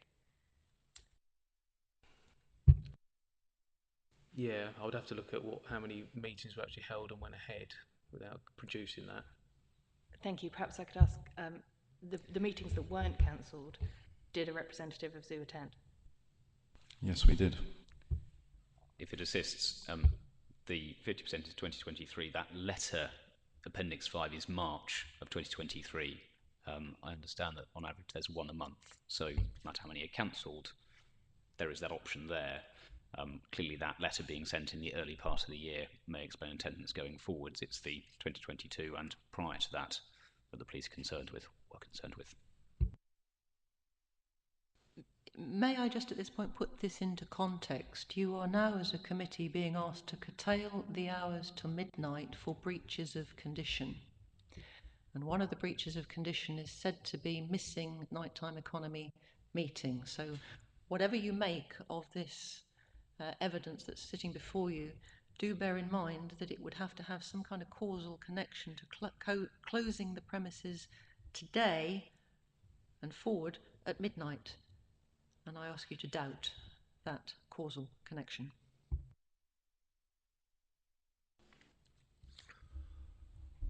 I appreciate your invitation to doubt.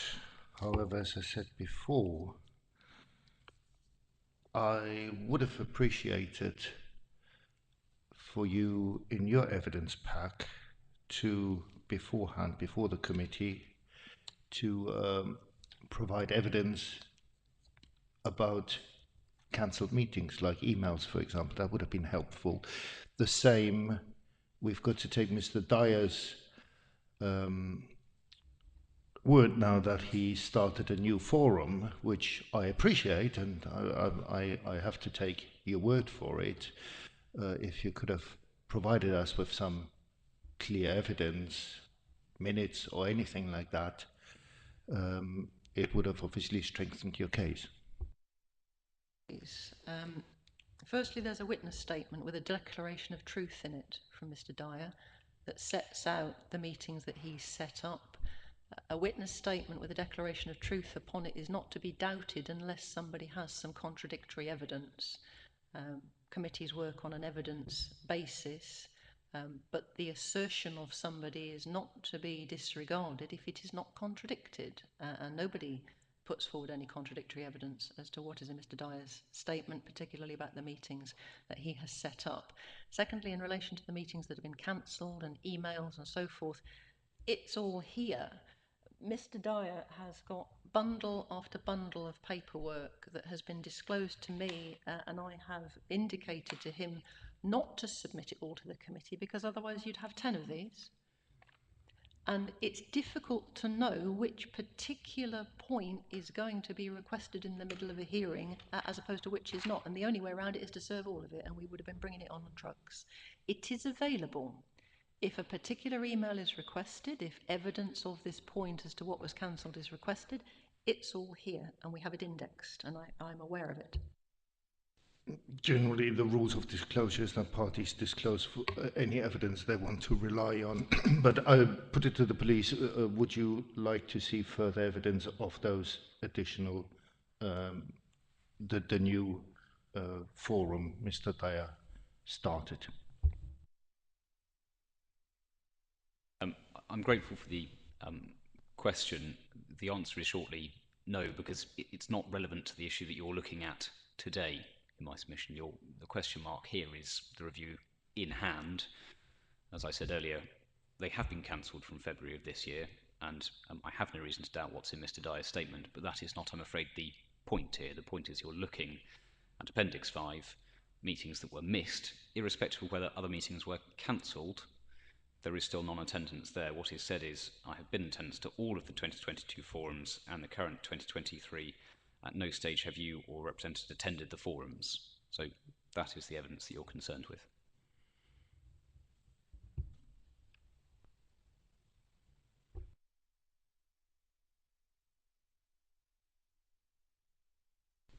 The respondent. Circles, you can't attend something that's been cancelled. But obviously the police said they attended the meeting. The numbers of times that they were cancelled. So in 2022, 2023, cancelled 50% of the time, the evidence that Mr. Dyer has given. We're talking about the 50% which haven't been cancelled, and the police said they did attend the meeting and Mr. Dyer didn't.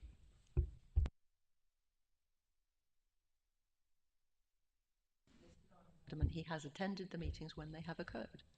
We have attended as and when we can. Obviously, if they're cancelled and it only leaves us, say, 6 in a year, and we have to attend 4, the choice is limited sometimes.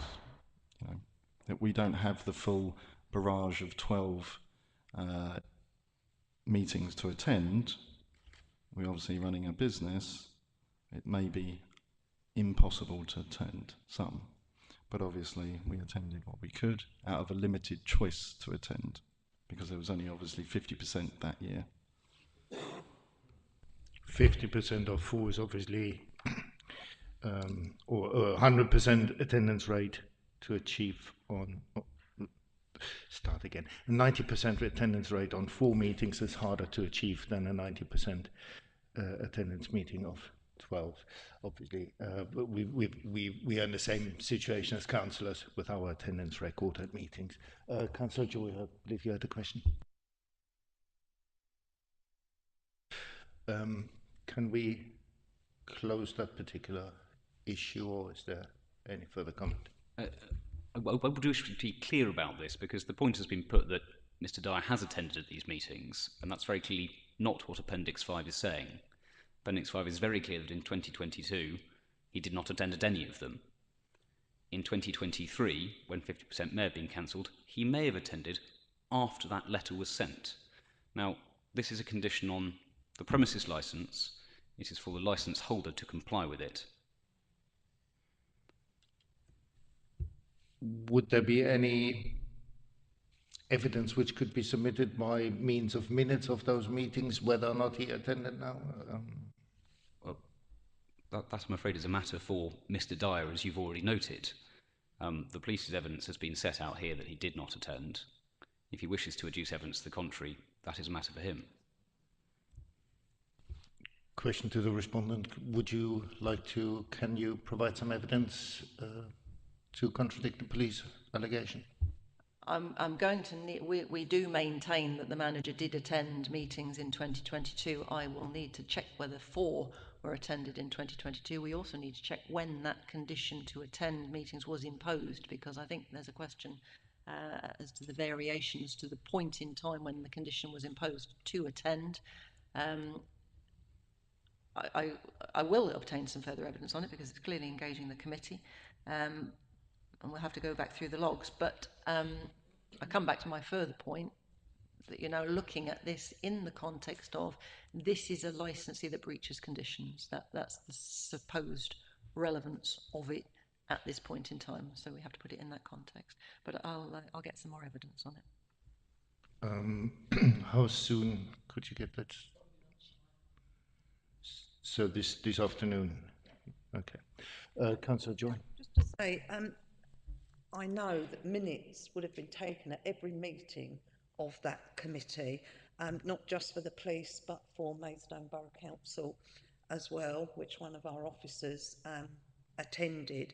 I'm not sure of this question, but I'm going to ask it.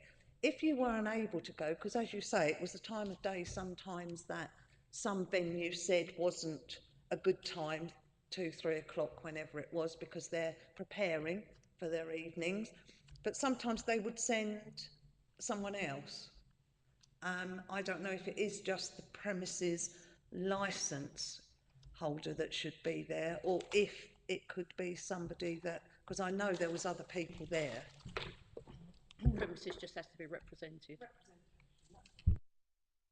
Could be, maybe, when you've been there and I haven't seen you. I've definitely seen you there. I know we're going to look at minutes or whatever. I'm not sure who put them together. Nigel seemed to be involved in that. However, I will say that I know that I may have turned up a little bit late to one of them once, and I know that we're going to attempt to look through the minutes to see how many we actually attended.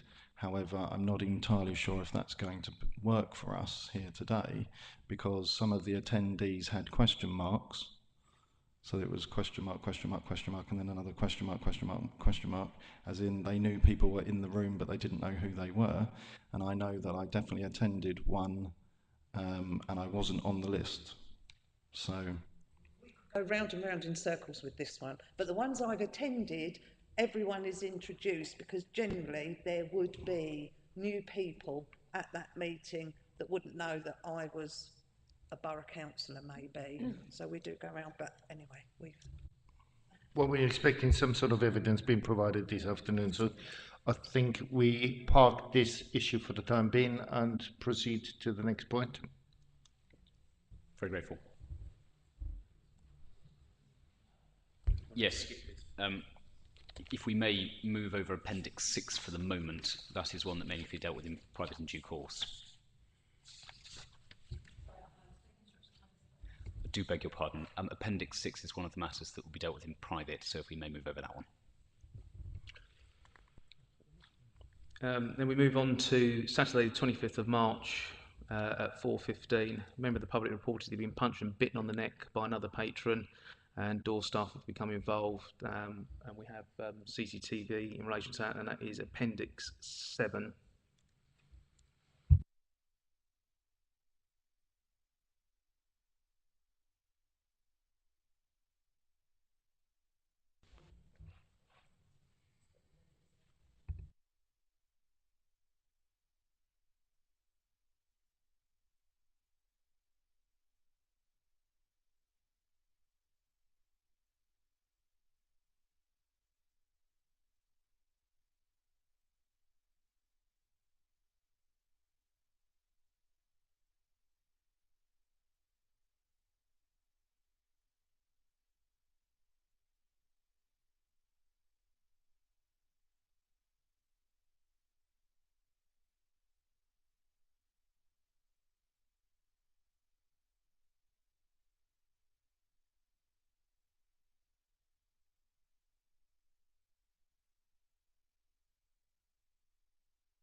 Yeah, I think from the footage originally, yeah, this guy was ejected, he kicked a barrier out and had some discrepancy with another customer. I believe at the time there he's being dealt with by a marshal.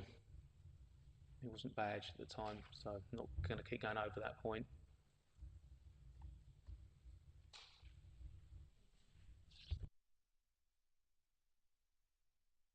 I understand there was some altercation inside. I think the other party does get brought out, and then I think the chap that was initially ejected comes back, and then they start having a fight out the front.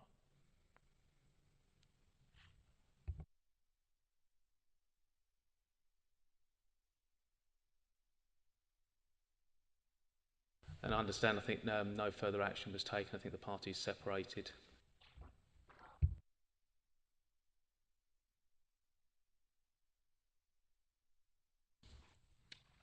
No further action. So, respondents, comments? This is Appendix 7A that I'm working on, page 2. Well, I'll give the summary of what happened and then give the police conclusion about it. This was a male a male in black leaving the venue unassisted. A marshal goes to speak to him. He moved down to the High Street end of the public area, the garden area. He leaves the area. And it was assumed he'd taken advice and gone home, but it's believed he then leaves the area and uses another alleyway to circle back around. About 5 minutes later, he was seen coming from the opposite direction, and that's when the altercation occurred outside the premises. And the police log states, page 2, the police officer says, "I've conducted a CCTV review of 2 times 19-minute long files, with the victim not being seen. There's no incident evidenced in either file. I've not been able to speak with him. I cannot clarify specifically where this is alleged to have occurred. I've discussed with zoo staff that a male has been identified as a suspect. However, there is no further evidence. The suspect has allegedly returned to Zubar on the 31st of March, going into the 1st of April, so that was sometime later, and been turned away by staff. And the staff have taken a photograph of his driving licence to provide me." So, in other words, the same person went back to Zubar on another day, and the staff turned him away, but took a photograph of his driving licence to provide it to the police to give them evidence to support a prosecution if they wanted to. The victim hinted that he had attended the police station in order to get a lift home. So the victim had attended the police station to make the report. The file was closed. And the police did not attend Zoo on that occasion. And that last point is important to relate to the summary of the allegations in the review application, which is the number of times that the police are called out, that the amount of police resources, in other words, that Zoo takes up. And this is an example where the police did not attend. Is there anything else on that one? The only point, I suppose, that differs is that Mr. Williams, PC Williams, states that the mail was removed.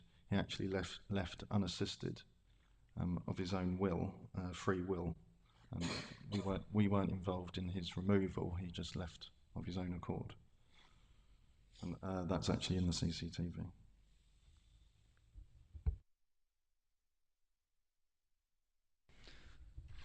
Any further questions? Right. Thank you. Just to make good the point that Leonard Friend makes, if you look at page 2, you can see at the top in the investigation summary, it does say the victim presented himself at Maidstone Police Station. It's in that document, so you have it there. Okay. Can we go to the next one then? Yeah, the next one related to a meeting on the 5th of April with Mr. Dyer and Sergeant Short. The meeting was just generally discussed about incidents being reported from the venue, about working with Mr. Dyer, nighttime economy, calling the police directly more than using the MaidSafe radio. So it was just a general meeting. Are those meetings routine with all licensees, or is this particular one because this is a problem? Generally, the meetings will either be called by the licensee just to see how they're doing. To be fair, Mr. Dyer has always been in contact for the last 4 sort of years that I've worked with him. So generally, we getting figures, facts, or what's going on. Same as other venues that may request. I think it might be that we have the meeting to discuss our concerns, or vice versa. But it was just a generalised meeting just to go through some points for the year. Okay. The only observation to make about that is that the allegation in the review application is the meeting was about the high number of calls. Now, one would assume that relates to the allegations that we're seeing in the review allegation or the review application, and one has to then decide what does a high number of calls entail numerically, because you can see the number that is there. And again, I put into context, at its height, we're talking about 2 a month. Not always do the police attend, or are they required to attend. Empirically, that's what we see. However, the police asked Mr. Dyer, and he did give an undertaking to use the MaidSafe radio more and to report issues at the venue directly to the police. So the police are asking him proactively to call the police. And that's a difficult thing when one comes into a review situation and the allegation is you call the police too much. So that's a rock and a hard place. I think the police clearly outlined already that this was a routine meeting. Now, the question of higher calls, I think it doesn't say it's related to his premises. It simply says there's a concern for problems in the area, and I certainly read this.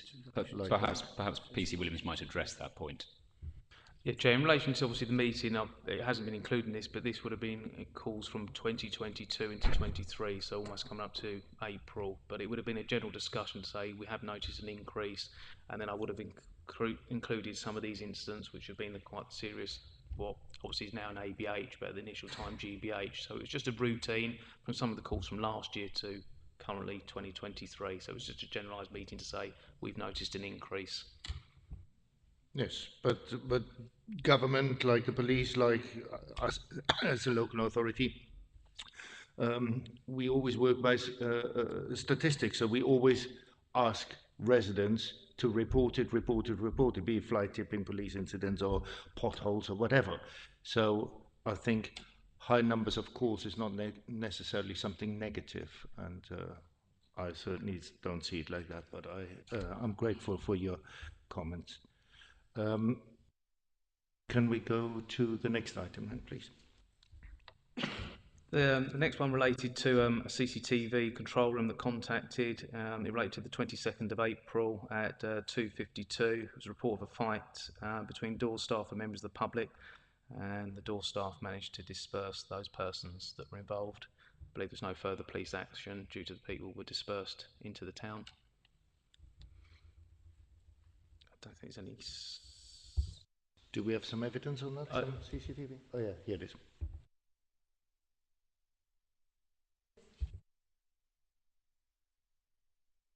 Sorry, I do apologize. There's no CCTV in relation to that one. It's just. The next one, so you might want to ask the respondent for their comments on that.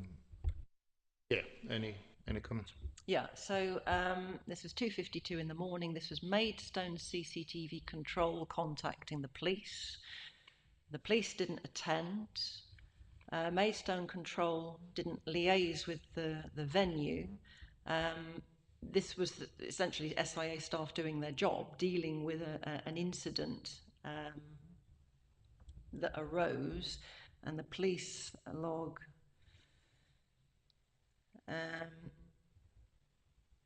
states 02:51, the Maidstone camera log, this is appendix 7.1a, a fight broke out at zoo, police informed, we'll get a patrol down, fight ceased, all males and females dispersed.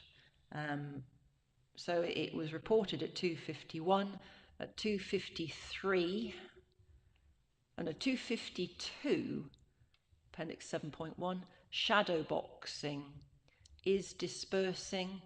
2:53, all parties have now dispersed, and the officer states, I've reviewed CCTV, so this is after the event, I've reviewed CCTV, which only shows a group of males walking away from the venue. No fight could be seen. Persons dispersed by the time we could attend. CCTV does not show any fights. So it was an incident that lasted for about 2 or 3 minutes. Would you classify this incident as one of the 2 per month you keep quoting? Okay, thank you. Next one. Yeah, the next incident relates to Sunday the 23rd of April around 4:16. Maidstone CCTV contacted Kent Police in relation to a male chasing another male down the bus centre. That refers to Appendix 8, where the male was attacked in the bus station.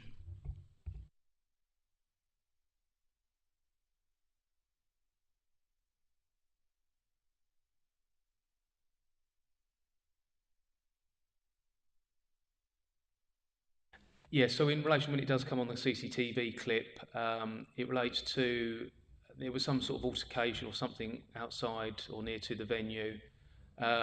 One of the SIA badge holders, which I believe he supplied some statements and bits and pieces, is engaging a male eventually down the bottom corner where he's talking to the chap.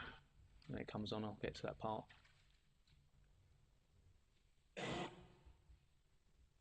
So you've got the doorman who's all in the dark there. It's another chap he gets involved in. So some incident has occurred here involving this group.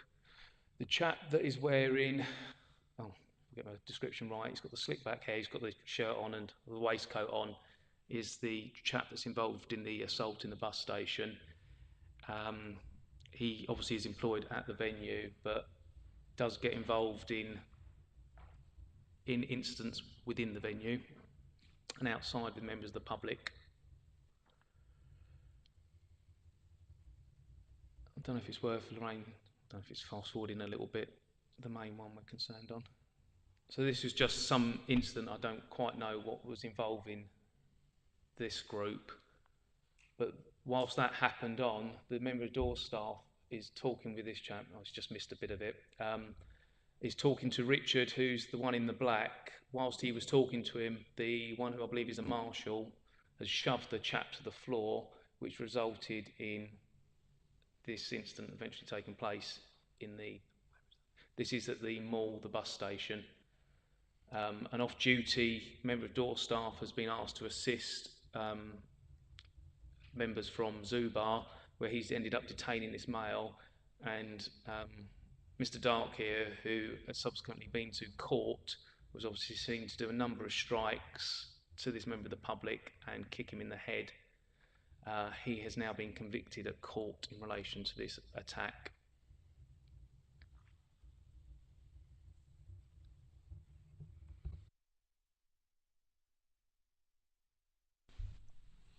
So we are mainly dealing with the incident at the bus station.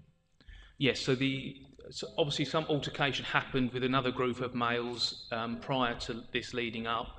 This other chap, for some reason, the door staff managed to engage him. As a result of the marshal, I can't think what the chap is pushed him to the ground. It's then escalated from there. They've given chase to the bus station where that assault has then taken place. Is it the appellant's case that if a Tesco's employee gets upset with a customer, meets the customer hours later in the town centre somewhere and beats him up, it is Tesco's responsibility? If it's hours later, that might be a different question. What you're concerned with here is incidents proximate to what had just occurred in the first clips that you had seen. That is what the applicant would say about this. To make a broader point about that, when you're looking at other clips where matters have spilt out onto the high street, for example, so you referred earlier to the lady who lays down in front of traffic, you cannot take such a narrow view of the premises to restrain it simply to that red line area. You're concerned with incidents that start within and are attributable to the premises that may spill out afterwards, and that is what the applicant says this is one of. You're talking about the proximity. Obviously, walking from here to, or from over there to the bus station is about a 2-3 minute walk.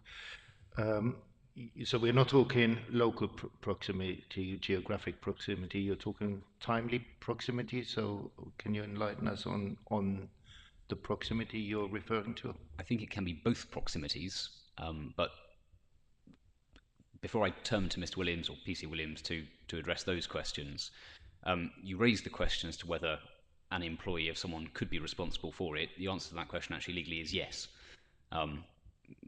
There is a case of it's vicarious liability for an employee who climbed over, who was a petrol shop worker, who committed an assault, and the employer, who was a supermarket in that case, was actually found liable for that. But again, that turned on the facts of that case. I don't invite you to take anything from that other than to say that is possible.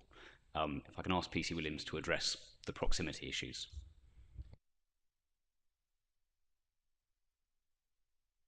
Yeah, obviously from the CCTV, with the two members of door staff just engaging this member of the public, and for this promoter, Mr. Dark, whoever he was, it's still dealing with the same incident, and to give chase to that person, we're talking about a couple of minutes up the road to King Street. Yeah, it's very difficult, but why would the promoter get involved? Why don't, if the chaps run off, leave the situation? He's gone out of his way, and the security staff have clearly, obviously, had some concern there and followed Mr. Dark to the bus station. And the security staff was still on duty? Yeah, looking at the time and what that time came in, the venue still would have been open, so they would have removed the people from the premises, engaged them, and then they followed. And to ask for help from an off-duty member of door staff would give me some indication that they are still working. I think it's time for the respondent to put their case forward. Yeah, it's a good example of some of the things that we're talking about, and the analogy that you gave, Chair, is pertinent. So let's start with what actually happened according to the logs. It started at 4 o'clock. The assault was 4:16. So when we're looking at how long, it's not a couple of minutes, it was about a quarter of an hour later. Started outside the Muggleton Inn, where the victim, the person on the floor getting attacked, was interacting with the door staff there. The victim had never been in Zoo, was not connected to Zoo so far as licensable activities was concerned. The aggressor was a promoter, so a member of staff in the loosest sense. This is the chap in the waistcoat. He was handing out leaflets promoting Zoo as a venue to go to. Now, promoters are quite loosely connected with licensed premises. I'll ask Mr. Dyer just to explain the relationship with this particular man, because you'll see later one of the further allegations is that that man was seen again at these premises after he'd been given his marching orders, and there is a reason and an explanation for that, which we might as well deal with now. So the incident, Appendix 8B, incident starts around 4 o'clock, and then it goes to the bus station. The CPS charged assault by beating. That's common assault. So that's how it was resolved with this particular individual.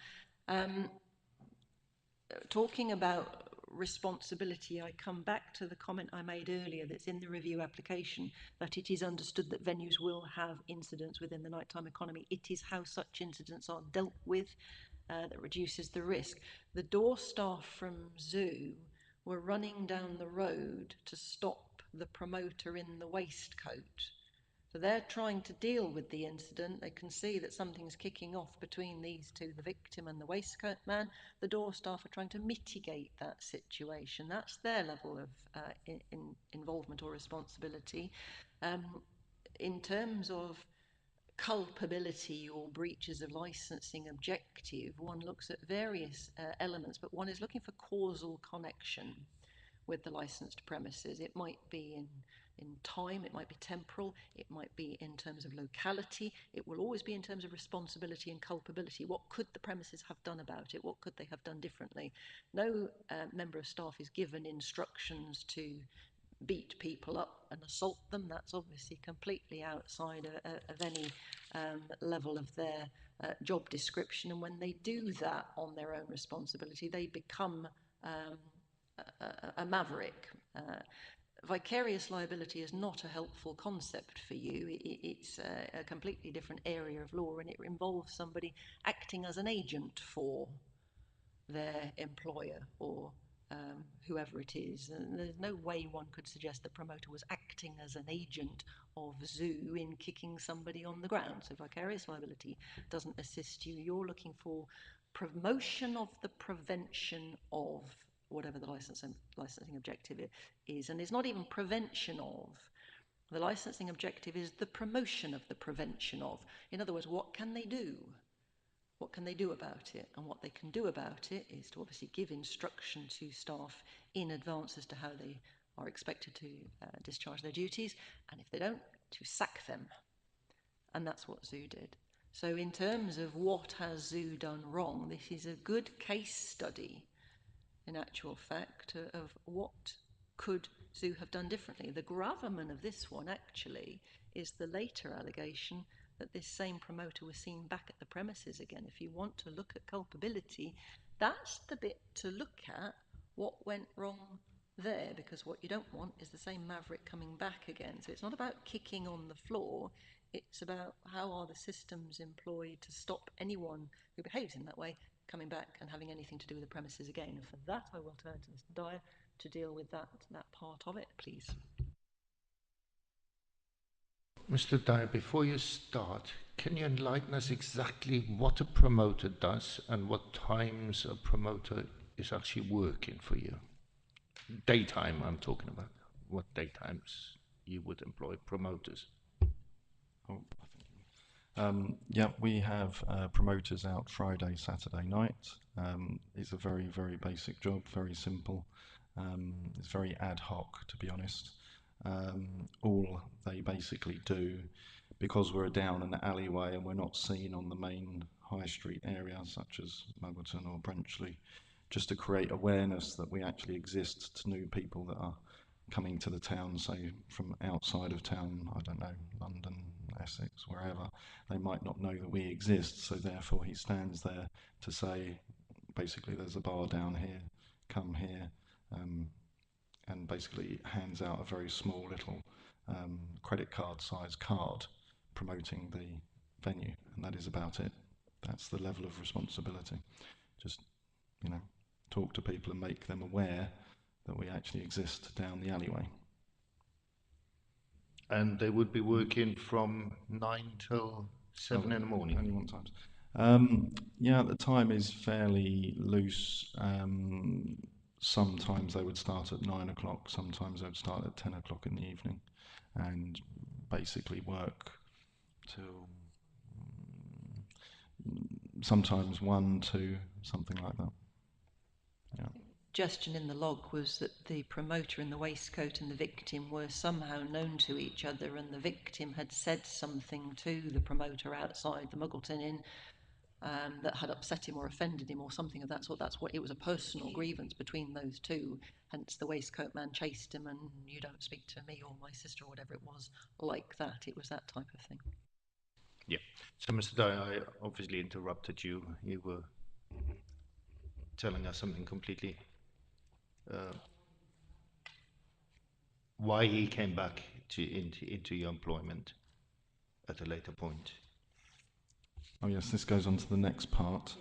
Essentially, I spoke to Cameron after speaking with, obviously, Mr. Williams. Cameron is the promoter, and basically said it's inappropriate, really, going forward for you to be working with us, etc., for obvious reasons. Discussed this with PC Williams. I do have a message between Cameron and myself that confirms the date and time that we discussed this. It's actually a message where he's asked me that he's sought other employment elsewhere in the town at another venue, and then subsequently what's happened is obviously I go on holiday like anyone else, and I'm sort of, Jack had just sort of started working for me again, this man here to my left, as the venue manager. Now, obviously, I'm sure you can appreciate after 15 years, it's very difficult to impart knowledge on who's allowed in and who's not, ex-employees, etc., like this. So what's happened is that Jack has started. Jack has worked with the promoter elsewhere, previous places. Then what's happened is obviously I've removed Cameron, the promoter. Jack's come in, and then what Jack has done is thought, okay, I need a promoter. I don't have one. He's going to reach out to the people he knows that he's worked with before, and of course, guess whose name turns up? It's Mr. Dark, Cameron, the promoter that I removed. The failing here really is obviously Cameron is aware that he's not allowed to work for us. That's what I basically said to him, and he's sort of then not advised Jack that, you know, I've removed him. It's very difficult for me to impart knowledge of 15 years of ex-employees and ex-customers, etc. But obviously when I did find out, I wasn't there that night. I did call Jack immediately and say, under no circumstances does Mr. Dark ever work for us again. And that's the story for that one. Yeah, Mr. Chair, just in relation to that, obviously I'll just touch on this. So obviously on the 25th of April, I did have a meeting with Mrs. Dyer to try and identify persons who were involved, and obviously my recommendation or advice would have been to distance in relation to the person that was involved in this serious attack. Then on the Sunday the 23rd of July, I actually was watching some CCTV when I actually observed Mr. Dark handing out flyers out Zubar. So as you can imagine, I was a little bit miffed why he was from April to July then handing out flyers, which Mr. Dyer was contacted immediately about.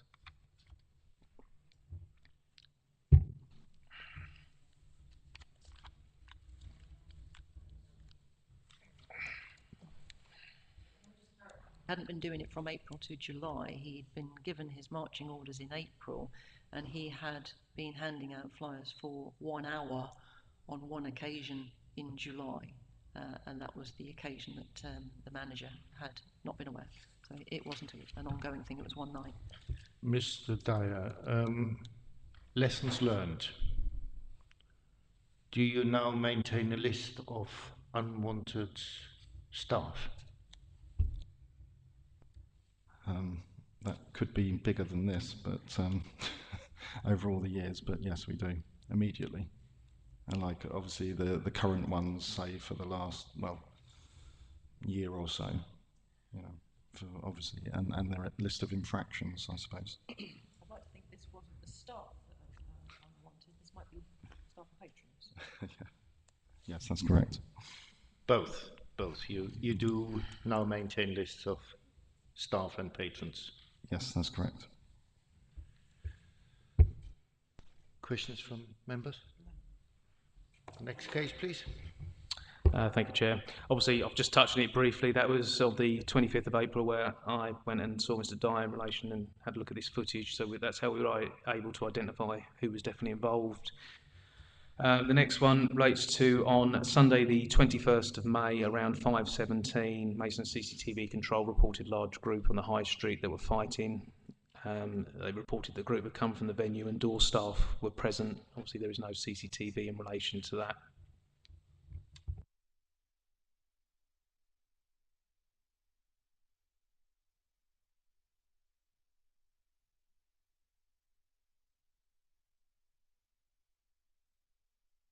None of the logs for this one, and I think there are several, none of the logs say the group has just come from the venue. There is no evidence that the group involved on this one came from the venue, from the zoo. The address reference on all of the logs is consistently Muggleton Inn. So the Maidstone CCTV control reported a large group on the high street that were fighting. They say the group's just come from the venue. That isn't what the logs say.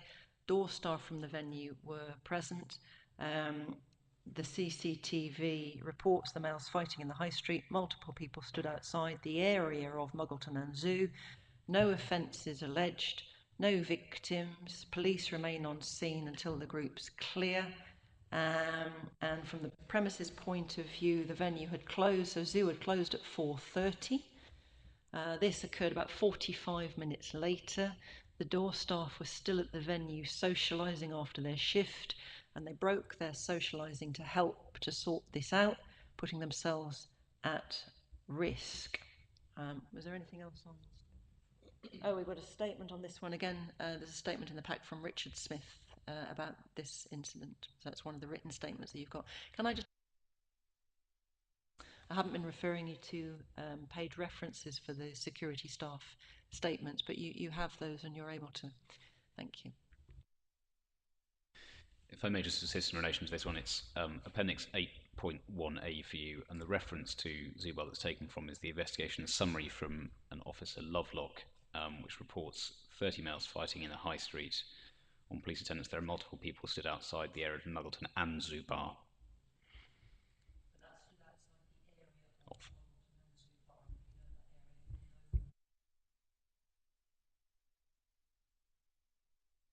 No, I think this, as far as this meeting is concerned, I think it's pretty much a non-starter case. Can be anybody. So next item. The next item relates to Sunday the 28th of May at 02:20 hours in the morning. A number of patrons were ejected from the venue by door staff over a period of a few minutes, and the disturbance takes place outside. I have CCTV in relation to it, which is Appendix 9. As you can see, the CCTV is obviously the 28th of May and the time is 02:21. I believe the door staff are going in to remove someone at this stage that comes out. Just wait for them to come out.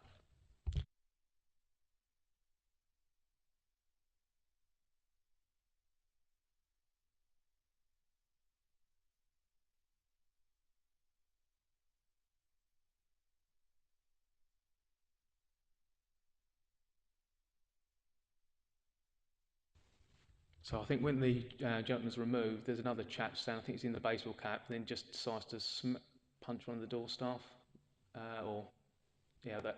He's a marshal at the time. They end up having a fight on the ground, which I think it was reported to us about. He was punching the male on the floor multiple times. However, we have seen the injuries to the marshal where he was being pinched by this person that had obviously been removed.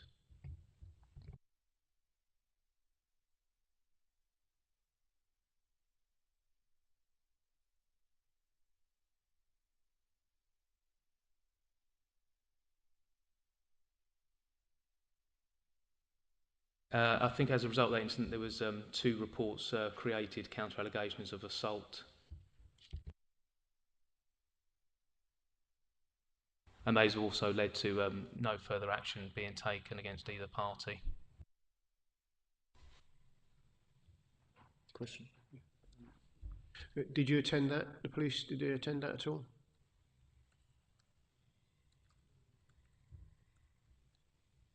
As far as I'm aware, I don't believe that the police actually did attend that incident. I think it had all been dispersed, and obviously my only interaction was a few days later just to check on, make sure the marshal was okay, etc.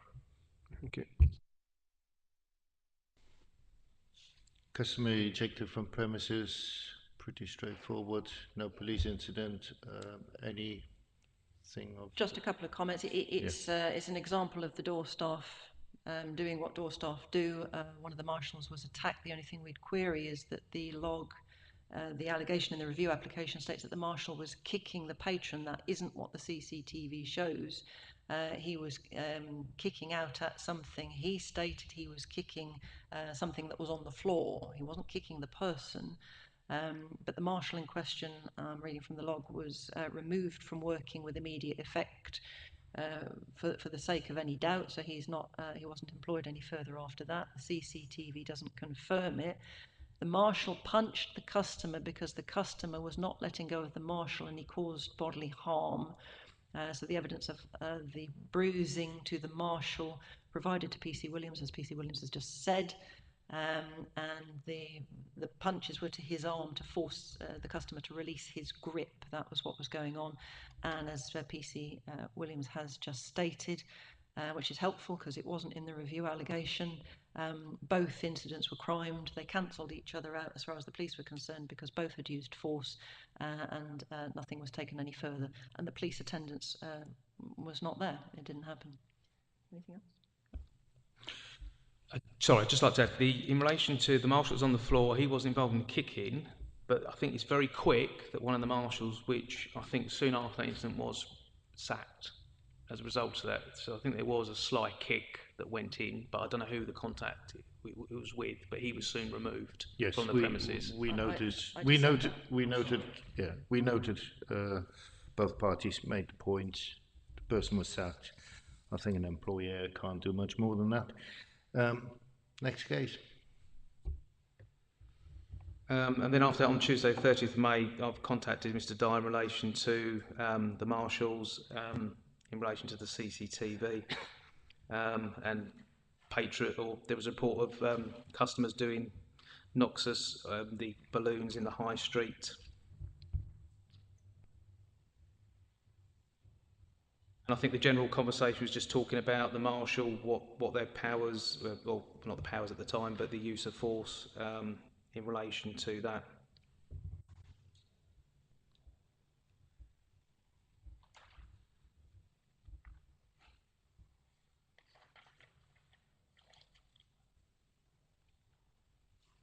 I think the end of the sort of meeting, that went on until further conversation with Mr. Dyer went up until about the 7th of June, just talking about that incident and about the use of marshals and the SIA legislation when that kind of came about.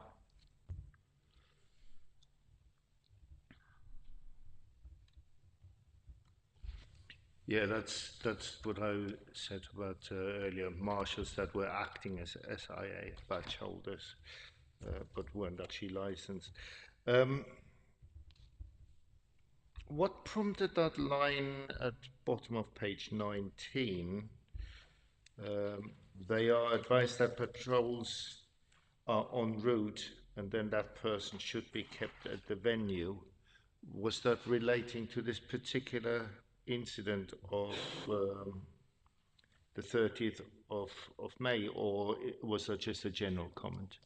I'm assuming it was going to be, because of the assault against the door staff, I'm only assuming it's going to relate to that particular incident where if the member of door staff has been assaulted, my expectation probably would have been that we arrest that person, they get dealt with. But as it's already been mentioned here about policing presence and time frames, obviously they can only do what they can do, and if they've released them, they've released them. But at least I've made that question about potentially detaining people, which within reason. On the other hand, this case was pretty much solved on its own and there was no need to detain people. So we can put it down as a more general comment then, I suppose. Right, Sunday 4th of June, I think is the next one. Yeah. Something important arises from this, though, about detaining people, and this advice given to Mr. Dyer that if his staff detain someone and call the police, they have to hold them till the police arrive. There are limits to that, as PC Williams has just hinted at. And the record for Zoo holding somebody waiting for the police is 4.5 hours. And they were fortunate to be able to do that because they've got no power to do that. SIA door staff do not have police powers to detain, and if they're not detaining somebody essentially with their voluntary consent and somebody wants to go, they have to let them go, otherwise they then start to commit offences themselves, kidnap potentially, wrongful detention, human rights issues and so forth. So you can't detain somebody for a very long time waiting for the police. So that the staff have always got this dilemma, how long can they hold before the police turn up? And I think we're going to see an example of that later on. The nitrous balloons, we have queried this, we don't know anything about that, and there's no connection with the premises at all. In actual fact, it's very encouraging in all of these logs to see how little there is in the way of allegations pertaining to drugs, but to the extent that this one has been raised on this occasion, that's disputed. We don't know anything about that, and that's all there is about that one. Thank you. I think the question raised here is to the police in general and your 999 call center. When you advise that patrols are on the way, does the call center give any indication how long it will take for the patrol to arrive? To be fair, if it's a 999 call, it really does vary, because the patrol could be resourced to it and then another call comes in, or if the venue calls up, say the person's been released, they then stop the patrol. It really does vary on what the resourcing levels are, situations going on, which could be any time. If they gave a time frame, unfortunately, there'd be a lot of criticism, more so for us.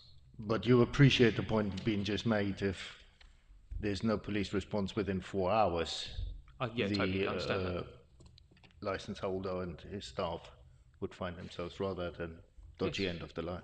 Yeah, I appreciate that. Yeah. Okay. Where are we now? 4th of June?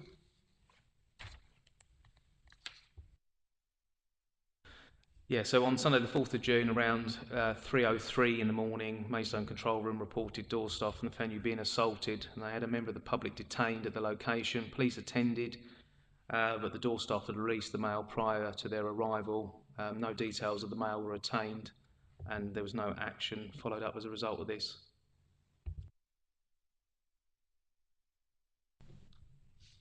No CCTV we've got for that, or?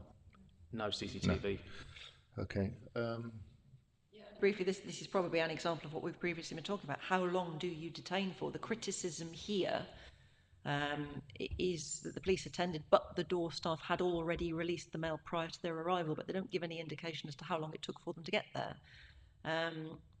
The allegation was that the member of the public had assaulted a member of the door staff. Now, it might be different if the allegation was against a member of the public. If it's against a member of the door staff, to a certain extent, they have the prerogative to say, well, you know, I wouldn't want to take this any further. But the crime log does specifically say for this one, for a log of assault to be created, no victim or suspect is needed. So the junior police officer was saying, I've got no details here, I can't create a log. And the senior officer was saying, you can create a log.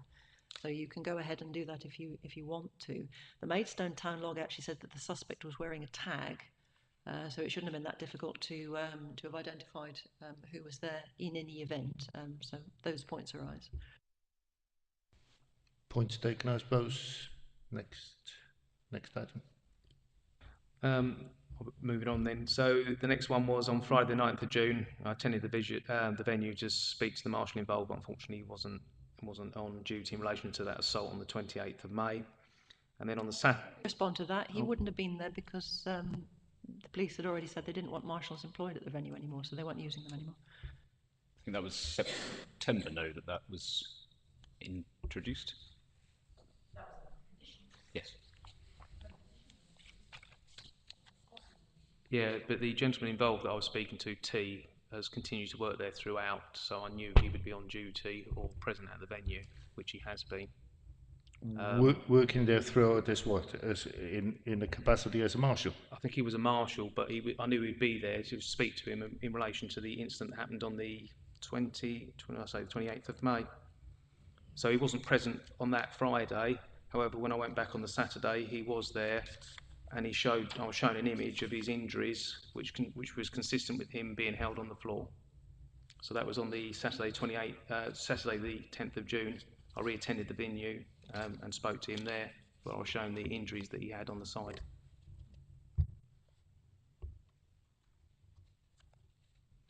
Right. Next one.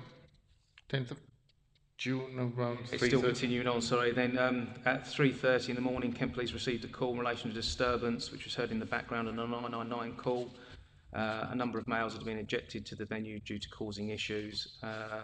Apparently one of them had pushed himself away from, they described it as from a member of staff that caused a head injury.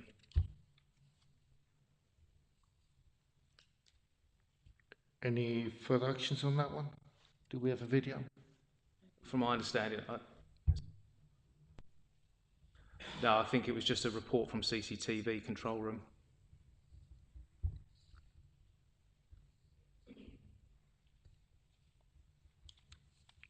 And where exactly did that happen? In the alleyway again?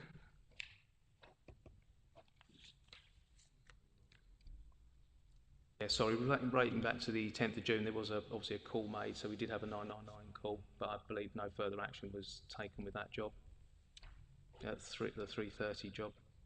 Can the respondent enlighten us on the head injury, please? Yeah.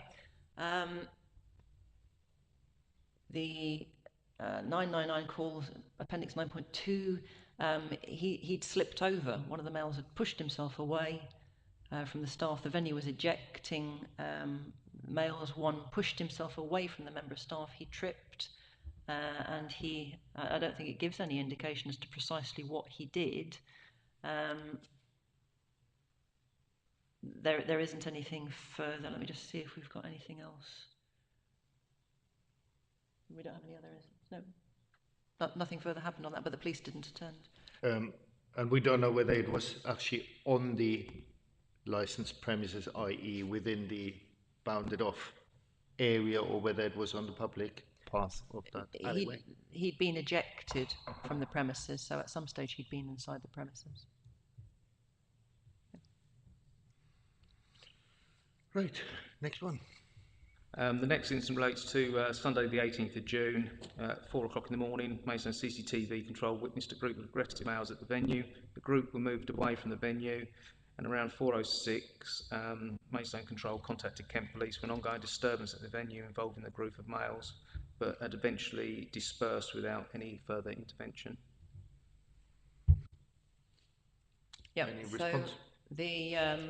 the log 9.3 says zoo bar. So this is to the Maidstone CCTV control. Again, police didn't attend. Zoo bar reporting group of males aggressive to door staff, group of males moving away from venue, full stop. There's nothing else, and that was at 4:06. So don't have any indication that they'd been in. They were moving past, they were aggressive to door staff, the call was made, and they moved off. That's it. Next one. Next one is in relation to Monday the 19th of June. I've obviously contacted Mr. Dyer to speak about the weekend and the disturbance at 4:05 in the morning. I understand Mr. Dyer was not aware of any disturbances, and most of it would have been obscured due to obviously the marquee being installed that they do have up at the venue.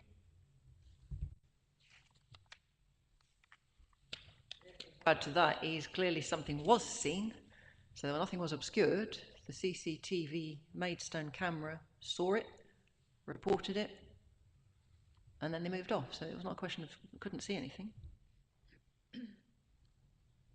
I think we can put that down as a general comment, because when I looked through the videos, I found the marquee sort of obstructing the view generally. So I think to give credit to PC Williams, he says partially obscures the line of sight. Yeah, So yeah. Check there though and say that of all of these incidents, at no point do the police say that they were unable to progress their investigation because of any problems with the CCTV, the angle, No, nobody the visibility, or even anything. It's not alleged impeding that. anything. No, nobody alleged that. I think the comment as it stands is just a fair one, and we can proceed. And then the next Saturday, 24th of June, around 2:58, the venue contacted Maidstone CCTV Control and asked for police to attend as they had detained a male for attacking door staff. The venue was advised to call 999, and there was no record of further police attendance. And then at 4:04, Maidstone CCTV Control reported they had witnessed a large fight involving 15 persons. Police attended location. Upon arrival, the group had stopped fighting and gone their separate ways. We have no CCTV evidence for that? No, there is none for that. Councillor Stepinski? Yeah, are those two events supposed to be related? And I mean, it says Maidstone CCTV Control report had witnessed a large fight involving 15 persons. Don't actually say where, does it?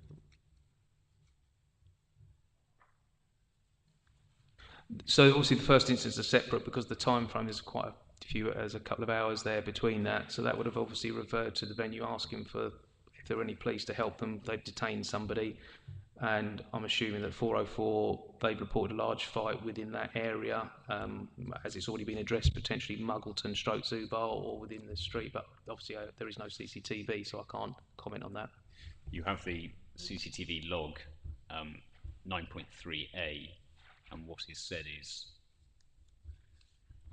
0400 Zubar report, group of males aggressive to door staff, group of males moving away from venue. 0420 control report, fight by British Heart Foundation going on, and it's set out in there, so it's appendix, as I say, 9.3a for you. Sorry, it's come up a couple of times there. What time does the Muggleton close? I think it's about 1 o'clock, 2 o'clock in the morning that closes. I think it's 1 o'clock. Right, so any reference to it after 1 or 2 o'clock is irrelevant, isn't it, really? Yeah, to Muggleton, yeah, I think it's 1 o'clock closing.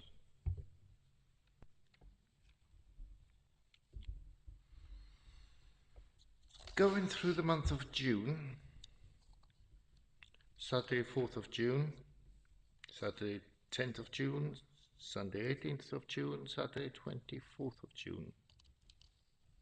Just as a matter of observation, this is not 2 incidents, that's 4 incidents.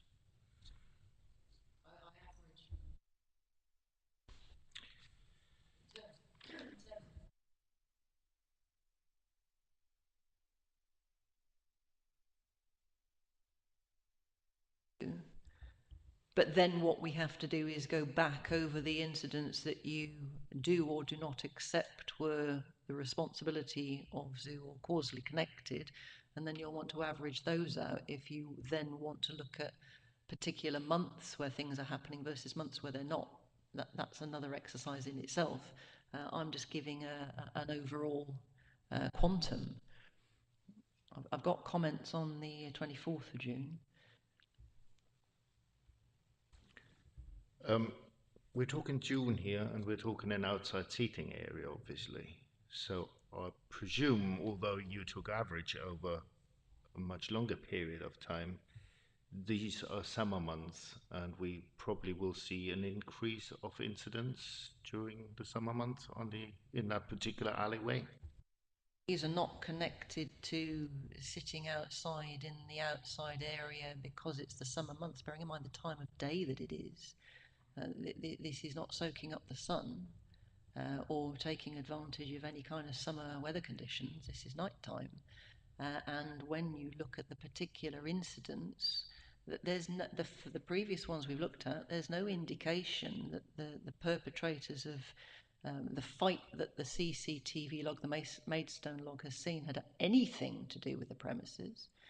For the 24th of June, these people had been rejected, which means they'd approached the door to go in and had been denied entry. They hadn't ever got in at all.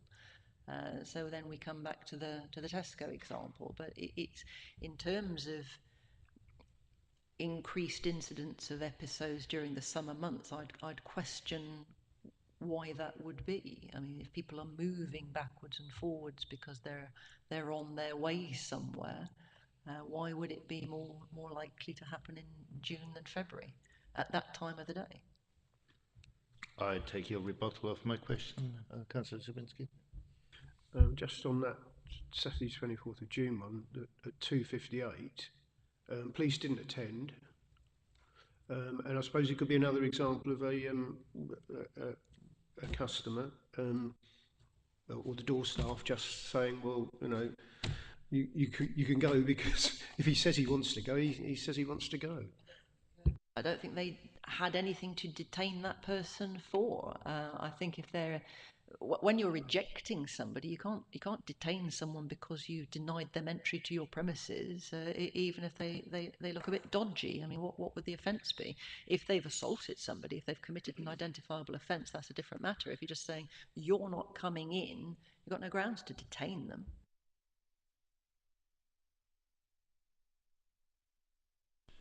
Before we go to the next item and venture into July, does anybody feel for a short lunch break, or at least a cup of coffee or something? Shall we make it 30 minutes, because we still have a lot of stuff to go through this afternoon. So, yeah, 2 o'clock.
Good afternoon and welcome to the Licensing Act 2003 Subcommittee continuation of this morning's hearing.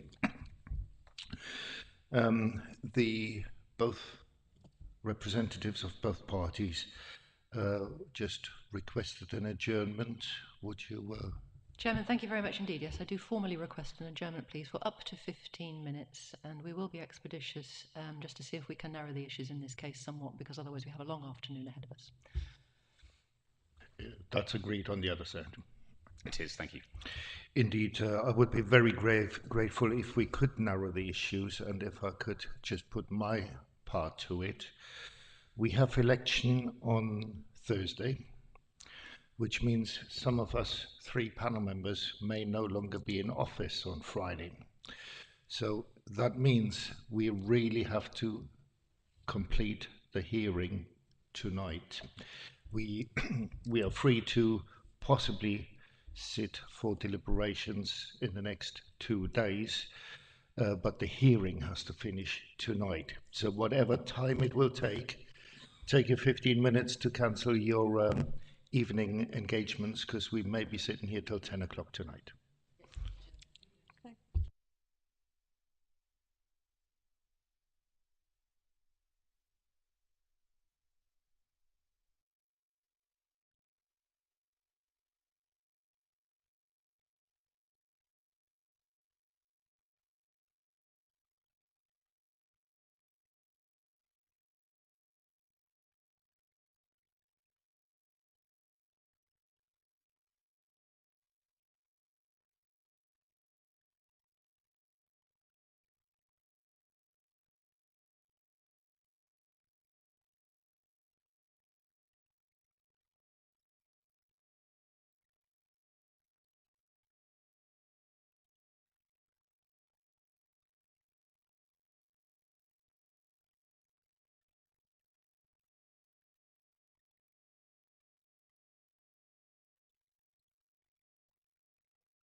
Good afternoon.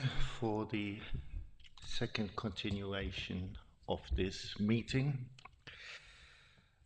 I was informed by the parties that you wanted further time for consideration. I'm minded to grant you another adjournment of half an hour, but not yet. We've got this room full of interested parties who intended to speak and put their case forward to this panel.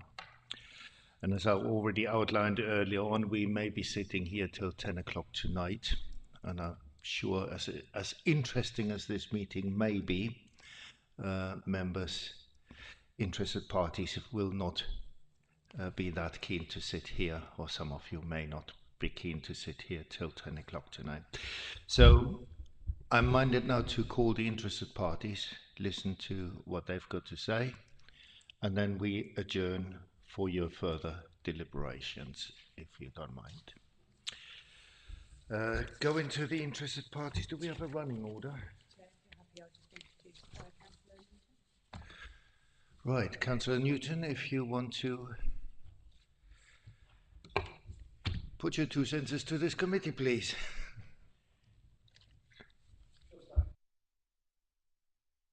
You're used to the scheme, aren't you?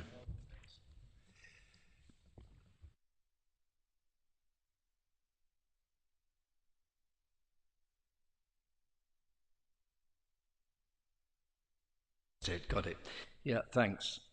I just thought I'd try to put some background to the zoo itself, as much as I know. I visited the zoo club on number of occasions, which I stumbled upon it basically for the noise that was coming out, but didn't realise the people that go there have special needs, and they find that is absolutely wonderful. And I thank the owner of the club for opening it up, and it does a great deal for the people that come there.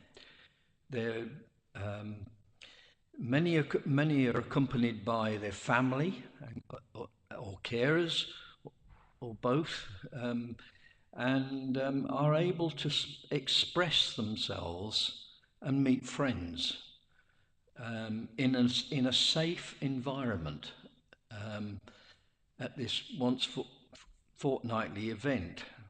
It opens from about 6:30, I think, on certain evenings, and finishes at 9:30 in the evening, and they gather themselves up and all go home.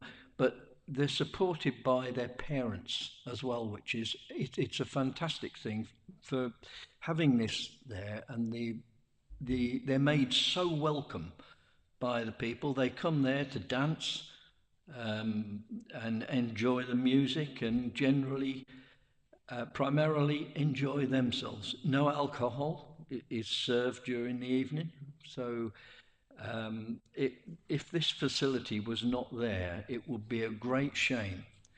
And it is absolutely fantastic for Maidstone Borough that we have this venue here, and I feel so strongly about it that I just want to make sure that as members of the council, of which I am as well, that it continues. And I hear the arguments of the police and also the arguments from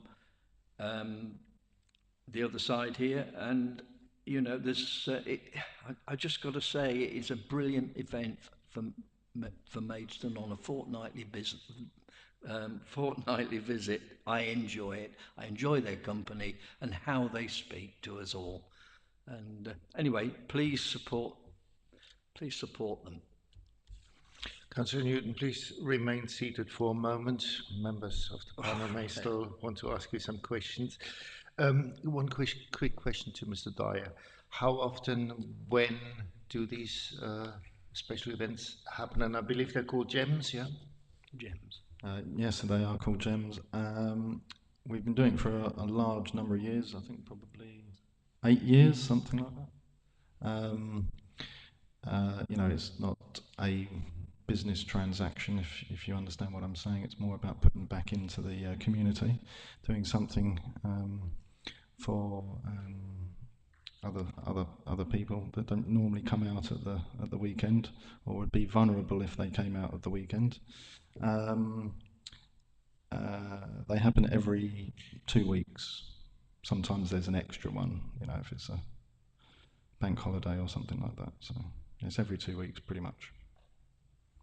A particular day of the week, or does it vary? It's a Tuesday. Tuesdays. Yeah. Very good. Yeah, we read a few statements in the bundle where GEMS was mentioned. Sounds a good idea. And that is primarily for adults then? Yes. Do members have questions? Just numbers that attend? What's the numbers generally? It's on. Generally anywhere between, probably average about 150, something like that. Sometimes more, sometimes less. Depends if it rains. The applicant, any questions to Councillor Newton? No, thank you very much. Respondent? No? Thank you very much, Councillor Thank Newton. you. Thank you for bringing that to our attention. I do support what they're doing there, because, others should do the same. Thank you. If I may just say, Councillor Newton, we are here to address the antisocial problems and the licensing objectives which have been raised to our attention. We're not in the business to put people out of business here.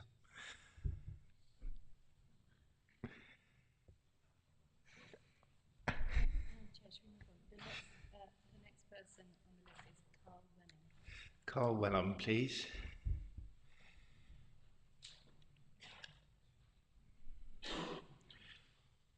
You see on your microphone a little face with some speech bubbles in front of it. Just press that right in the...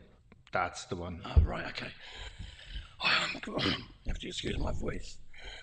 I'm Carl. I'm the one that is involved with running GEMS. I can't thank Chris enough, really. We were originally at Chicago's back in the day. Obviously that closed. Then Wonderland closed. Sourcing another venue in town was somewhat of a mission. I went and saw Chris, who had managed to accommodate. And yeah, it's been great. It's for the community. It's for adults with disabilities of all across the spectrums. They come with carers or service, the service users do, or their parents. It's a safe environment. They just enjoy it. It's really heartwarming to see. You stand back and see them enjoying themselves. I just hope it to continue. Thank you. Yes, you do understand. We have no problem with the GEMS club or organisation. We have to deal with the licensing issues later on in the night. Well, GEMS has never been drawn to the police attention, I believe. We've had one call,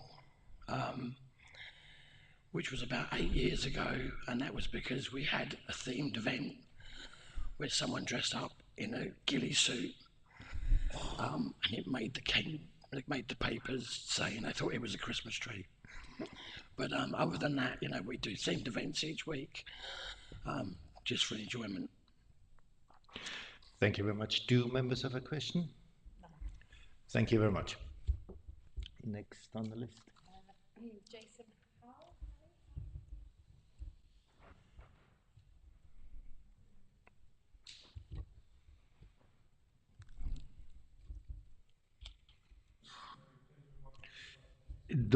Just right in the middle, you see a little face.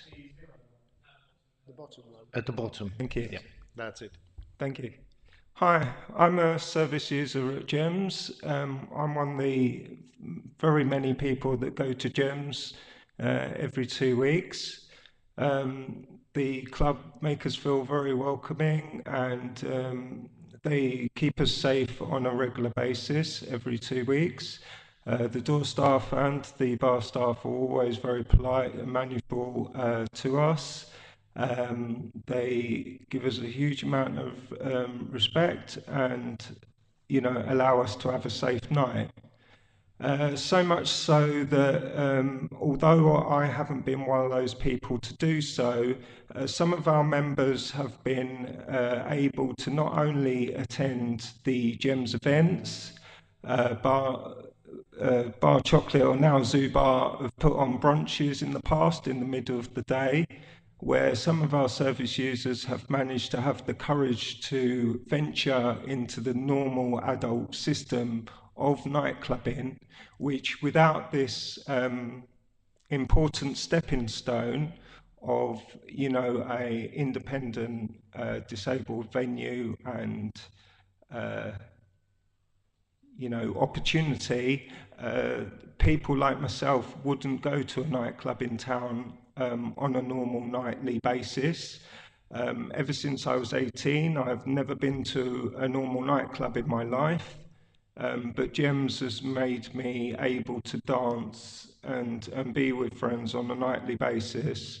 And I thank the staff at Zoo Bar and Bar Chocolate for putting this on for us on a fortnightly event, and we also hope very much it will continue, because the anxiety, the stress, and the numbers that will be affected will be, as I say, over 150 people probably affected by the closure, etc. Thank you. Thank you. Do members have a question to Mr. Hall? No questions, thank you. Thank you very much, Mr. Hall. Mr. Dyer, if I just may ask you, you said earlier on this is not really business. I can't really remember the precise words you said. Is given back to the community. Obviously, those representatives we've heard so far, their concern is that if we impose any draconian restrictions on your business, which would make your business unviable, then you would obviously have to finish GEMS. That is at the moment the gist. Is that correct? That is correct, yes. Robert Bearer, please.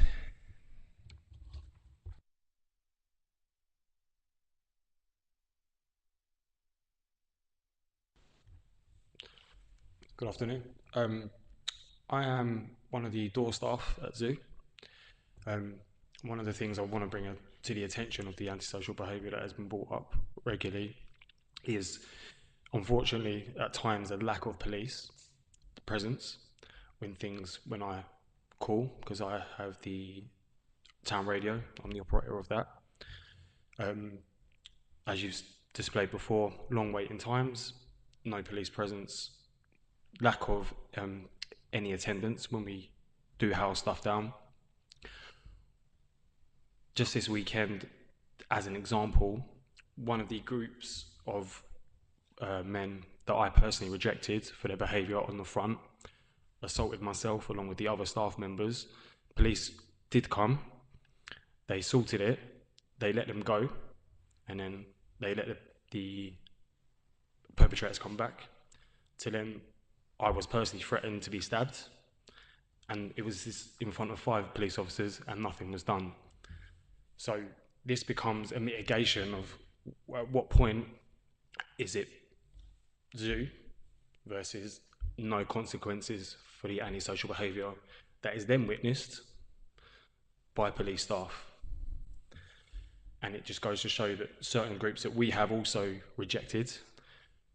Ovation done a Gabriel's Hill, was shared all over social media. There was a 30-man brawl outside. So it's not located to Zoo. It's more the case of lack of consequence for people's behaviour. Also, a woman was robbed and assaulted. She came back to the venue where she felt safe, phoned the police. They didn't come, and they told her to go home. and then we had to sort that out. So it's out of our hands when we're trying to do our job.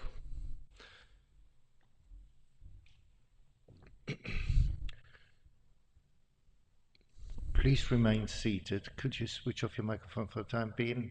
Sorry. Would the police like to comment on I these think I've taken representations? instructions and no. Members of the panel, do we have any questions? I have a question. You are one of the security guys. You work at the door most of the time. And this alleyway is a very narrow alleyway, as I already pointed out earlier. And we've got, what is it, 2/3 of the alleyway being taken up by the seats, so the public path is rather narrow. Do you have any back doors where you could make that your main entrance, or where you could chuck unwanted people out? Sorry, Chair, if I could just jump in here briefly. Mr. Birrup is here to give, explain the representation he made, so he's only able to comment on those matters that were in his original representation, which he has done here in explaining a bit further about what he said. He wouldn't really be able to speak on behalf of the licence holder about those matters. That would more be a question for the licence holder. Thank you. I was just hoping that he could give us a bit of... are we legally restricted to ask him for his personal experience as a security officer? I think it would be difficult to ask him the question of whether they have another door to remove somebody from, when his representation is more about how they have dealt with people in terms of refusing them. Thank you. Well, Councillor Zabinski, you've got a question?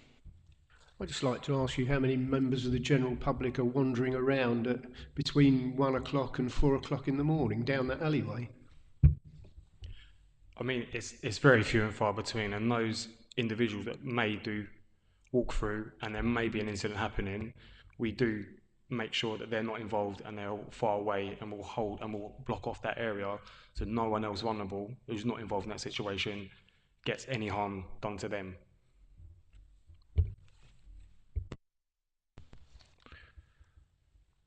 Right, I was rather stopped short in my tracks, so I would have liked to elaborate how you hold them off and how you secure that area, but I think we have to ask that to the respondent later on.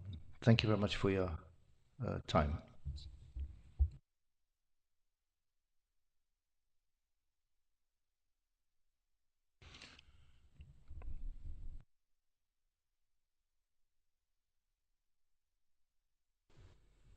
Afternoon. I speak as a patron of the zoo. I've been frequenting the bar for around about 6 months now.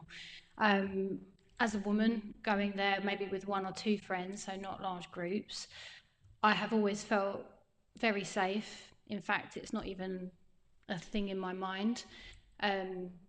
My experience of the door staff are always very welcoming, very polite, very professional in executing their duties. I personally haven't seen any issues within Zoo Bar myself. Also, the owner and the manager are always very visible at the front door as well. It's an enjoyable place for myself and my friends to go, and that's pretty much a very positive experience for me. Thank you. Any questions? No.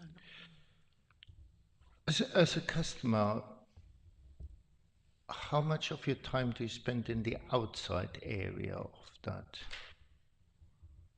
I don't smoke myself, but my friends do, so I always go out with them. So probably maybe 30% of the time that I'm there, and I'm usually there till closing. And you feel no anxiety because of the space outside about if a brawl would start there? Have you ever witnessed a brawl starting there, even if it's small? And because obviously it's a small alleyway, if something starts, it could affect people who are bystanders, innocent bystanders like yourself. I understand that, but I personally haven't seen any kick-offs as such. The only things I've seen maybe when somebody is refused entry and they don't like it, they refuse to take no for an answer. But then again, the door staff are always very respectful, firm in what they're saying, that they are not going to be admitted. There's no leeway or anything like that that I've witnessed. But as far as kick-offs, that's the only thing I've really experienced there. Thank you very much for your time. If there are no further questions. Thank you, no questions. Thank you. Mr. Dyer, where's the actual entrance? I mean, where do people pay? Is that before you get into the coned off area, or?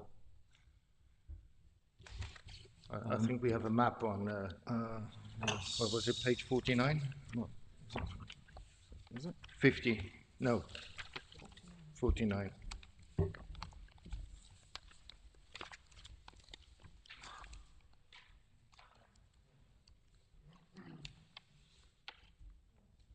Are we all on page 49? 49, yeah. Yes, excellent. Okay, so it's hard to describe, I suppose.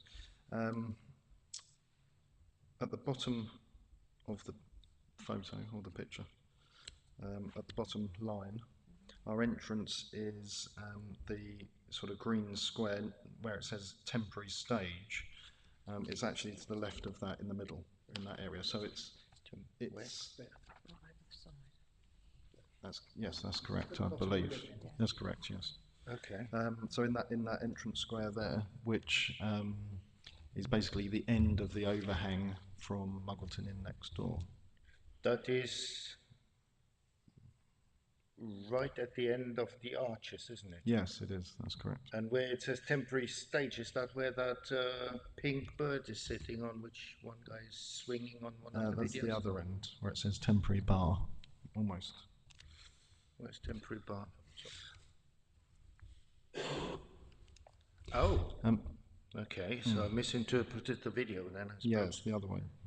Because the temporary stage is at the Muggleton site. It is, that's correct. Yeah, okay. Well, yeah, I must misinterpreted the video, then we better look at that later.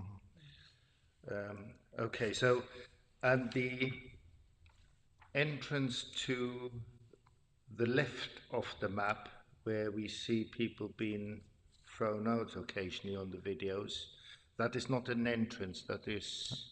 That's the exit only, which was born out of a discussion PC Williams and I had, that he would prefer to see an exit, so it was a one-way flow. Right. And that was the suggested positioning of it. And the only entrance to the building is the one shown here on the map, just basically opposite the exit.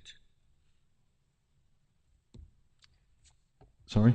What was the only entrance stroke exit to the building is the one opposite what we just discussed as being the exit. That's just one of the main doors. There's another, what we now call the main entrance, which is just in front of the temporary stage box. So if you go up a little bit, you'll see it just says fire exit. Yeah. So people tend to come in the entrance, go through the fire exit into the bar area, and then they tend to come out the single door, which is obviously a fire exit as well, into the main part of the garden opposite the exit. Sorry, is there another door? Yes. Sorry, so that's... It's not the best picture. So where the temporary stage is, you see in the bottom corner, just above there, there's a fire exit, but we call that like our main entrance now. So we leave those doors open. No, and the outer part in the box that's at the break point is our exit. Have there ever been any attempts by people trying to climb the barriers to get in? Very occasionally, it doesn't happen that often. And I remember having seen one video where there was a brawl and people climbed from the inside of your premises onto the barrier, then to jump into the alleyway to participate in the brawl. What would happen to those people? Would they be admitted back in afterwards? Absolutely not. And I think you'll probably find that some of those were likely to be security, because it's quicker to get out that way than walk all the way to the exit. Quicker response time. Okay. Yeah, I thought that. I'm grateful that you explained the locality a little bit better. I'm aware that parties asked for an adjournment, so would half an hour be enough? Chair, just for clarity, we're hoping that this will seriously truncate things for you. Obviously, it's your decision at the end of the day. We're not going to be able to tell you what to do, but I'm hoping that we might be able to get to the point where we present an agreed position as between the parties to you, for you to ruminate upon. That's the idea. Half an hour enough for you? Grateful, yes. Yes. So it is 2:45 now, so I'll see you back at 3:15. Thank you. Thank you very much for everybody.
Welcome back to this meeting and to our million viewers on YouTube.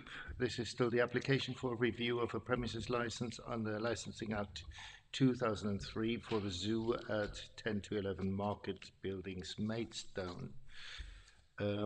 We had this meeting adjourned this afternoon because the parties thought we could come to some sort of a solution to expedite proceedings. Have you come to some sort of result?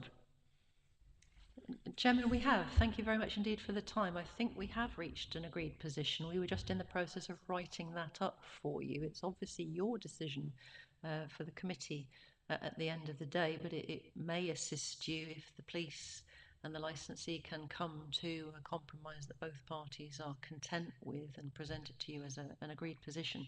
And that would be on the basis of the committee exercising one of the steps that they are empowered to undertake by the Act, which is to issue, it's called a warning, but one can interpret that any way that one pleases, and it would be a reflection, and we've noted down some of the sorts of points that the committee might wish to make, but ultimately you may wish to amend them, change them, add to them, subtract from them, and do as you will. But we've rather than giving you a blank sheet of paper, we've come up with some potential observations about the concerns of the police, about crime and disorder, the nighttime economy, the obligations of licensees, and so forth, and ultimately that this committee would not expect to see Mr. Dyer and the zoo back in front of the licensing authority in conflict with the police or with any list of incidents alleged against them, that kind of thing, in combination with some amendments to the licence. The police would like to see some restriction of alcohol sales towards the very end of the night, and there is a cool down period built into the licence anyway, so that would clarify something that premises does anyway as it happens, which is to truncate the service of the alcohol during that cool down period. Do you have any guidance, any ideas yet what you call cool down period? Well, it's in the licence already, so there's a condition in there for 15 minutes before the closure of the premises. Yeah, I understood that you were saying additional. Yeah, we're going to write it out for you, so we Right. haven't had the chance to do that yet, but we thought, given that you've been waiting for so long, we would explain where we were up to so Sure. that you knew. And then we'll write it out, and then you can consider it, and then you can... But are you intending to amend the cooling down period? No. Okay. No. That was the condition that was added by agreement for the minor variation in September. So this would be tightening that up essentially. The police wanted to, and this is responding to what the police have indicated that they want and would agree to. They would also require the tightening up of the no entry condition at 3 o'clock, which currently reads no new entries, which I described to you.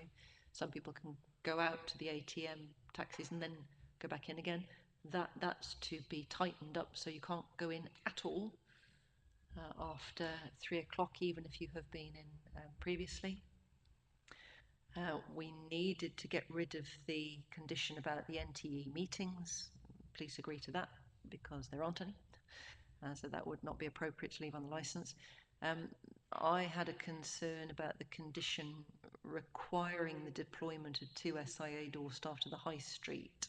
That's unlawful, and it invalidates the insurance of the SIA. They can't be deployed to public areas like that. They can only support and serve their own licensed premises. We've agreed to amend that to the total number, which would be 6 SIA to support and assist the dispersal process. That's got to be the responsibility of the licensee and the SIA qualified door staff as to how they do that and when they would go beyond the bounds of their insurance. And can you just refresh my memory? How many are there at the moment required? 6, but 2 of those are required to go to the high street, and the remaining 4 assist and support. That's the current, and what we're saying is we want 6 6 on the premises. to 6 to assist and support, and the precise deployment would obviously depend upon what the need was at the time, but you can't nominate where in the town they must go that's not associated with the premises. So that was an error. I think the police would accept that. And then the final issue is just one of high-vis clothing. I think the licence requires at the minute a reflective armband for the door security. And in actual fact, what you want is something that encompasses high visibility clothing generally, which might be an armband, it might be a tabard, it might be a sash, it might be all sorts of things. And the purpose of the exercise is to make sure those staff can be identified on CCTV if one is reviewing it after the event, so you can clearly see if someone's throwing a punch. You need to know whether that's a member of the public or whether that's a member of door staff, and so it's the high vis generally that will let you know that. So that was just a clarification really, and that total package, in the circumstances of this case, having worked through the incidents the way that we have so far and given commentary of interested parties and so forth, I don't speak for my own friend, but I understand that to be satisfactory to the police and to be suitable to resolve the matter as things stand before you today. Is that agreed so far in principle? It is, thank you. The point I should add, for the benefit of the licensee listening, I know he is that of course a warning like this, if it is given, and here, as my own friend suggests, specific to the particular problems that have been identified in the review, stays as it were with the licence, and if there are further problems, then of course no such further warning would be given, we would suggest. Emphasise that this is being done on the basis that the licensee is not acceding to the review, doesn't accept the review as stated, but has an overarching concern to work with the police and to address any concerns that the police or the committee may have. So it's a non-committal accedance to the concern generally, and a commitment to keep the highest of standards going forward.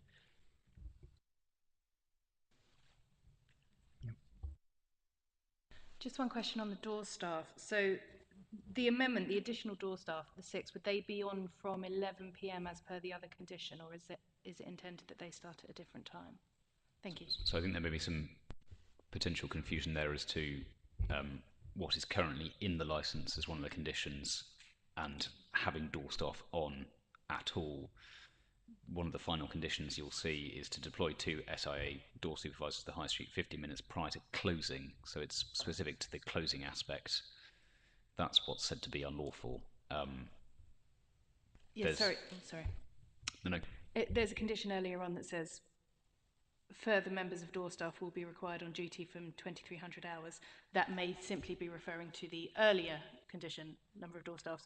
I think that would be helpful if you could clarify that for the committee when you come back. Thank you.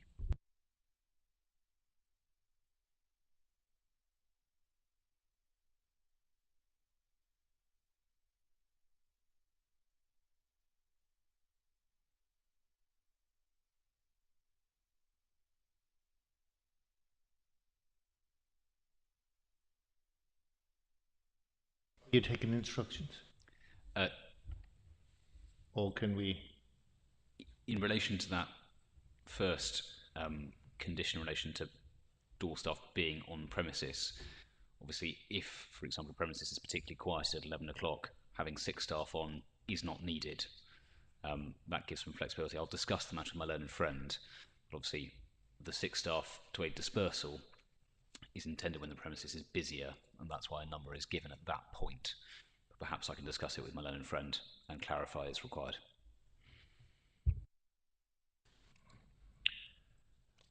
Yeah, I'm looking forward to the detailed written representations then. I can't help to note that I'm a bit surprised that we are looking at such amicable agreement at this late hour, which does not no longer make any references to curtailing licensing hours or any more draconian issues with which we started this morning, but I take the parties' representations as they will be provided to us later. Now, you said you came basically to a general agreement. It's 3:30 now. Would 20 minutes be enough to draft the... I would have expected so, yes. See you at 10 to 4 then.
Right, ladies and gentlemen, are we all ready and sorted to continue the licensing subcommittee hearing for number 10 to 11 Market Buildings, Maidstone? It's been a long day so far, but we are getting somewhere. I believe we have some agreement on the table. Thank you, yes, and I heard your legal advisor taking it through you a moment ago. Can I ask, do you have any questions about it at this stage? Members? You okay? Councillor Joy? No. Are we going to have it up so we can have a look? Have you got it? No. Oh, okay. I should stress, councillors, the wording of the proposed warning which you've been taken through is entirely a matter for you. That is what has been agreed between the... Perhaps if you could address the committee on each point. Miss the warning out. Yes. Yeah, Grateful. that'd be helpful. Thank you. If in the meantime we can get it on the screen, that would be helpful. Okay.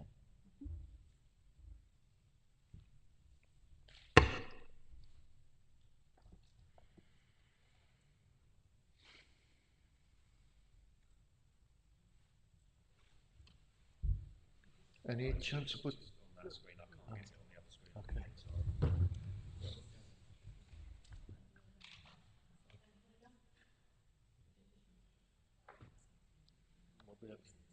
Thank you. Might it be easier to zoom in slightly on the page so you can make it slightly larger?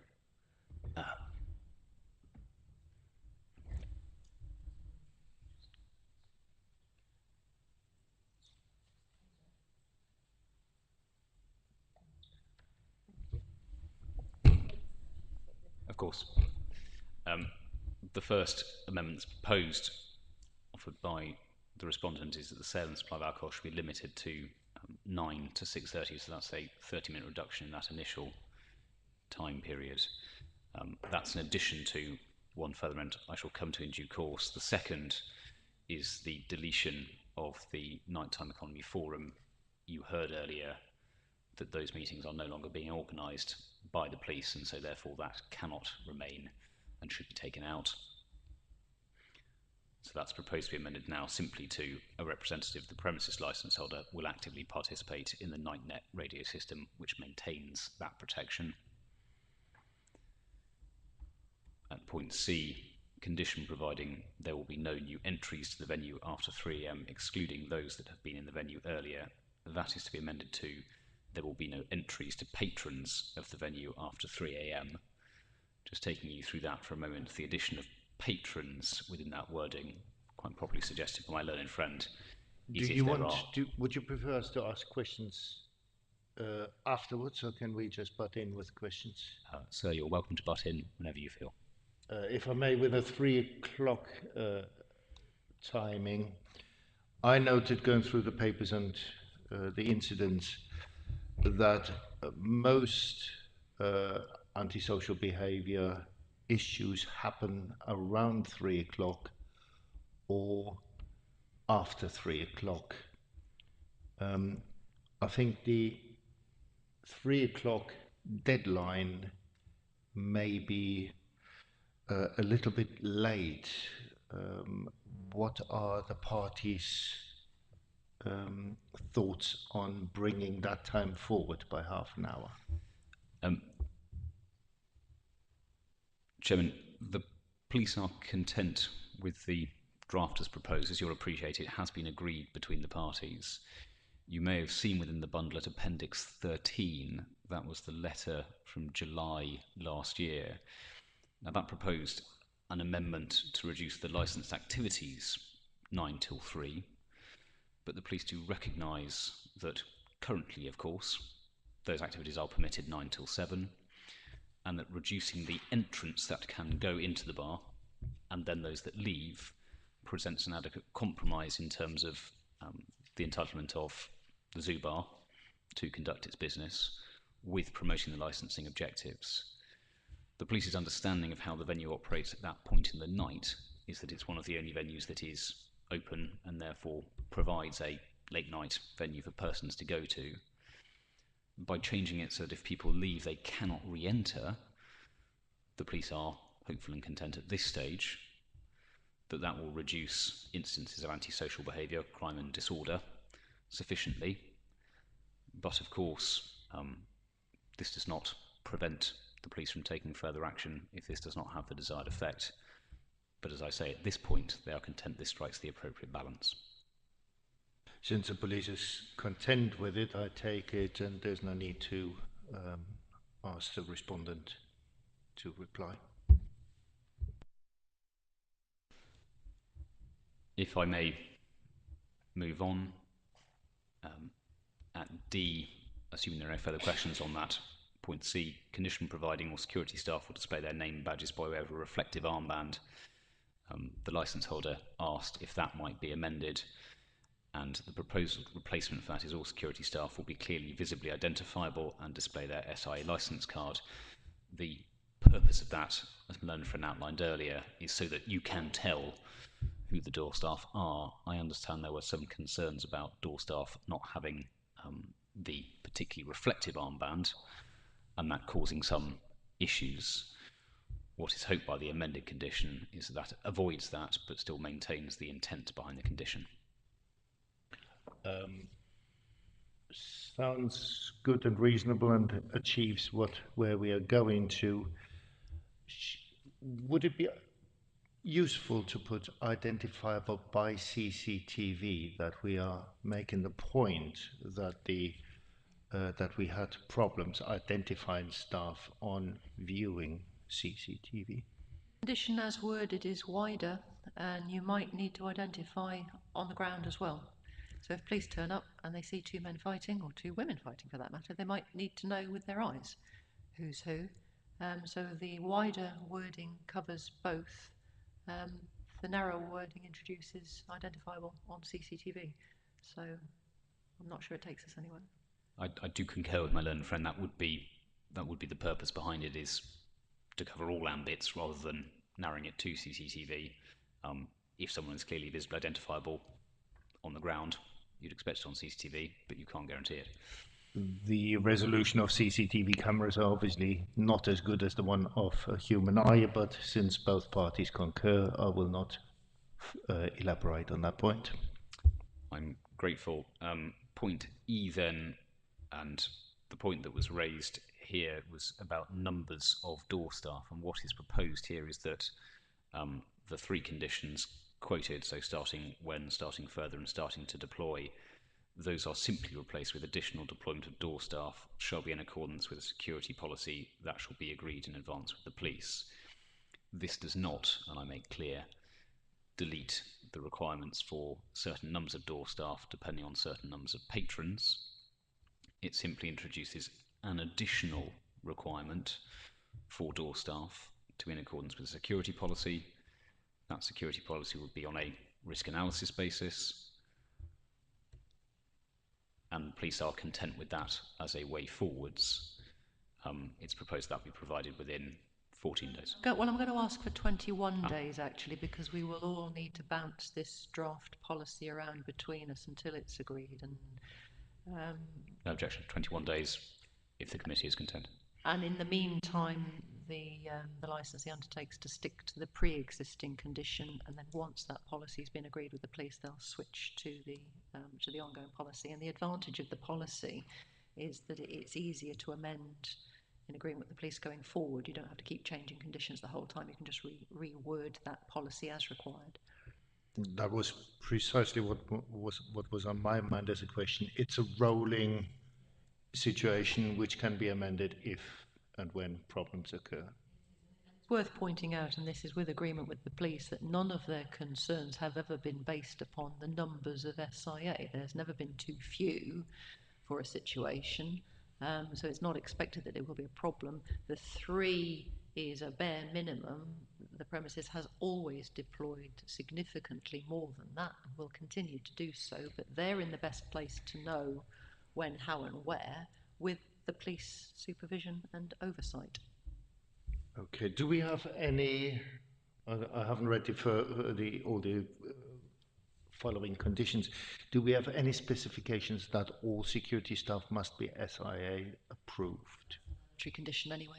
That's already on the license. Every license is a mandatory condition. Right, that we will no longer, that the license says somewhere that marshals aren't permitted. That's already on the license. That is already, yes. so that's fine. Yep. I'm grateful. And finally, at point F, this is some minor amendments, but this is to do with the cooling down period before closing. So not necessarily the terminal hour, but in fact closing time. And what's proposed to be added here is that alcohol sales shall cease in addition to sound levels being decreased, that creating a more calming atmosphere, preparing for close and full dispersal of patrons. So full wording will now be, with your approval, a cooling down period of 15 minutes prior to the end of session shall be implemented, during which sound levels shall be decreased and alcohol sales shall cease, in order to create a more calming atmosphere, preparing for close and full dispersal of patrons.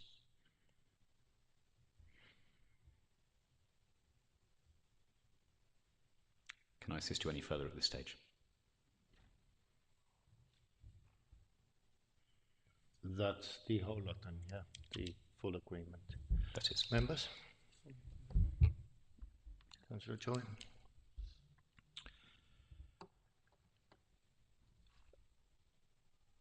Sounds good if the parties are in agreement. If the applicant is content with that, I mean, as I said this morning, the applicant came with far more draconian suggestions to this panel. So I can't help to be marginally surprised that we ended up with this document. Personally, I obviously still have concerns about the width and the size of the arches. Social disturbance happening there. The police has not generally laboured on that point, so it is not for me to take that any further. I think members will have to go into private closed session to deliberate before we come back and let you know what we think of your proposals. Thank you.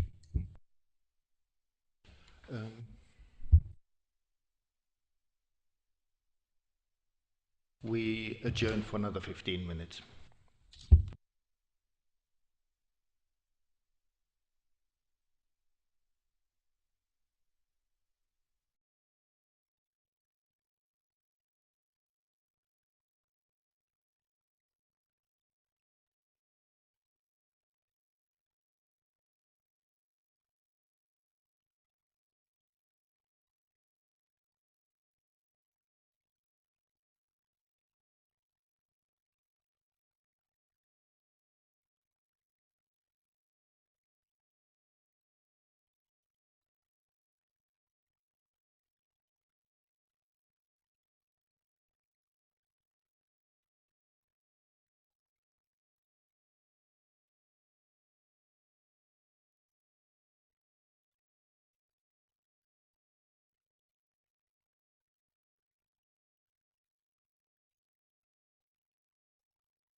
Thank you for still staying with us this afternoon, and also our millions of listeners on YouTube and viewers. This is still the licensing subcommittee hearing for the application regarding 10 to 11 Market Buildings, Maidstone, Kent, ME 141HP, otherwise known as the Zoo. The parties provided us with some statement of common grounds. This committee endorses that agreement by the parties. This committee also feels that no warning should be issued. The reason for that is that there have been concerns raised today about the police responses to some of the incidents. Evidence does not support any further intervention, and the measures will assist the licensing objectives. With that, I close this meeting. Thank you for your time. Leave us a good review on TripAdvisor. Oh, the written decision will be sent out within the next 7 days.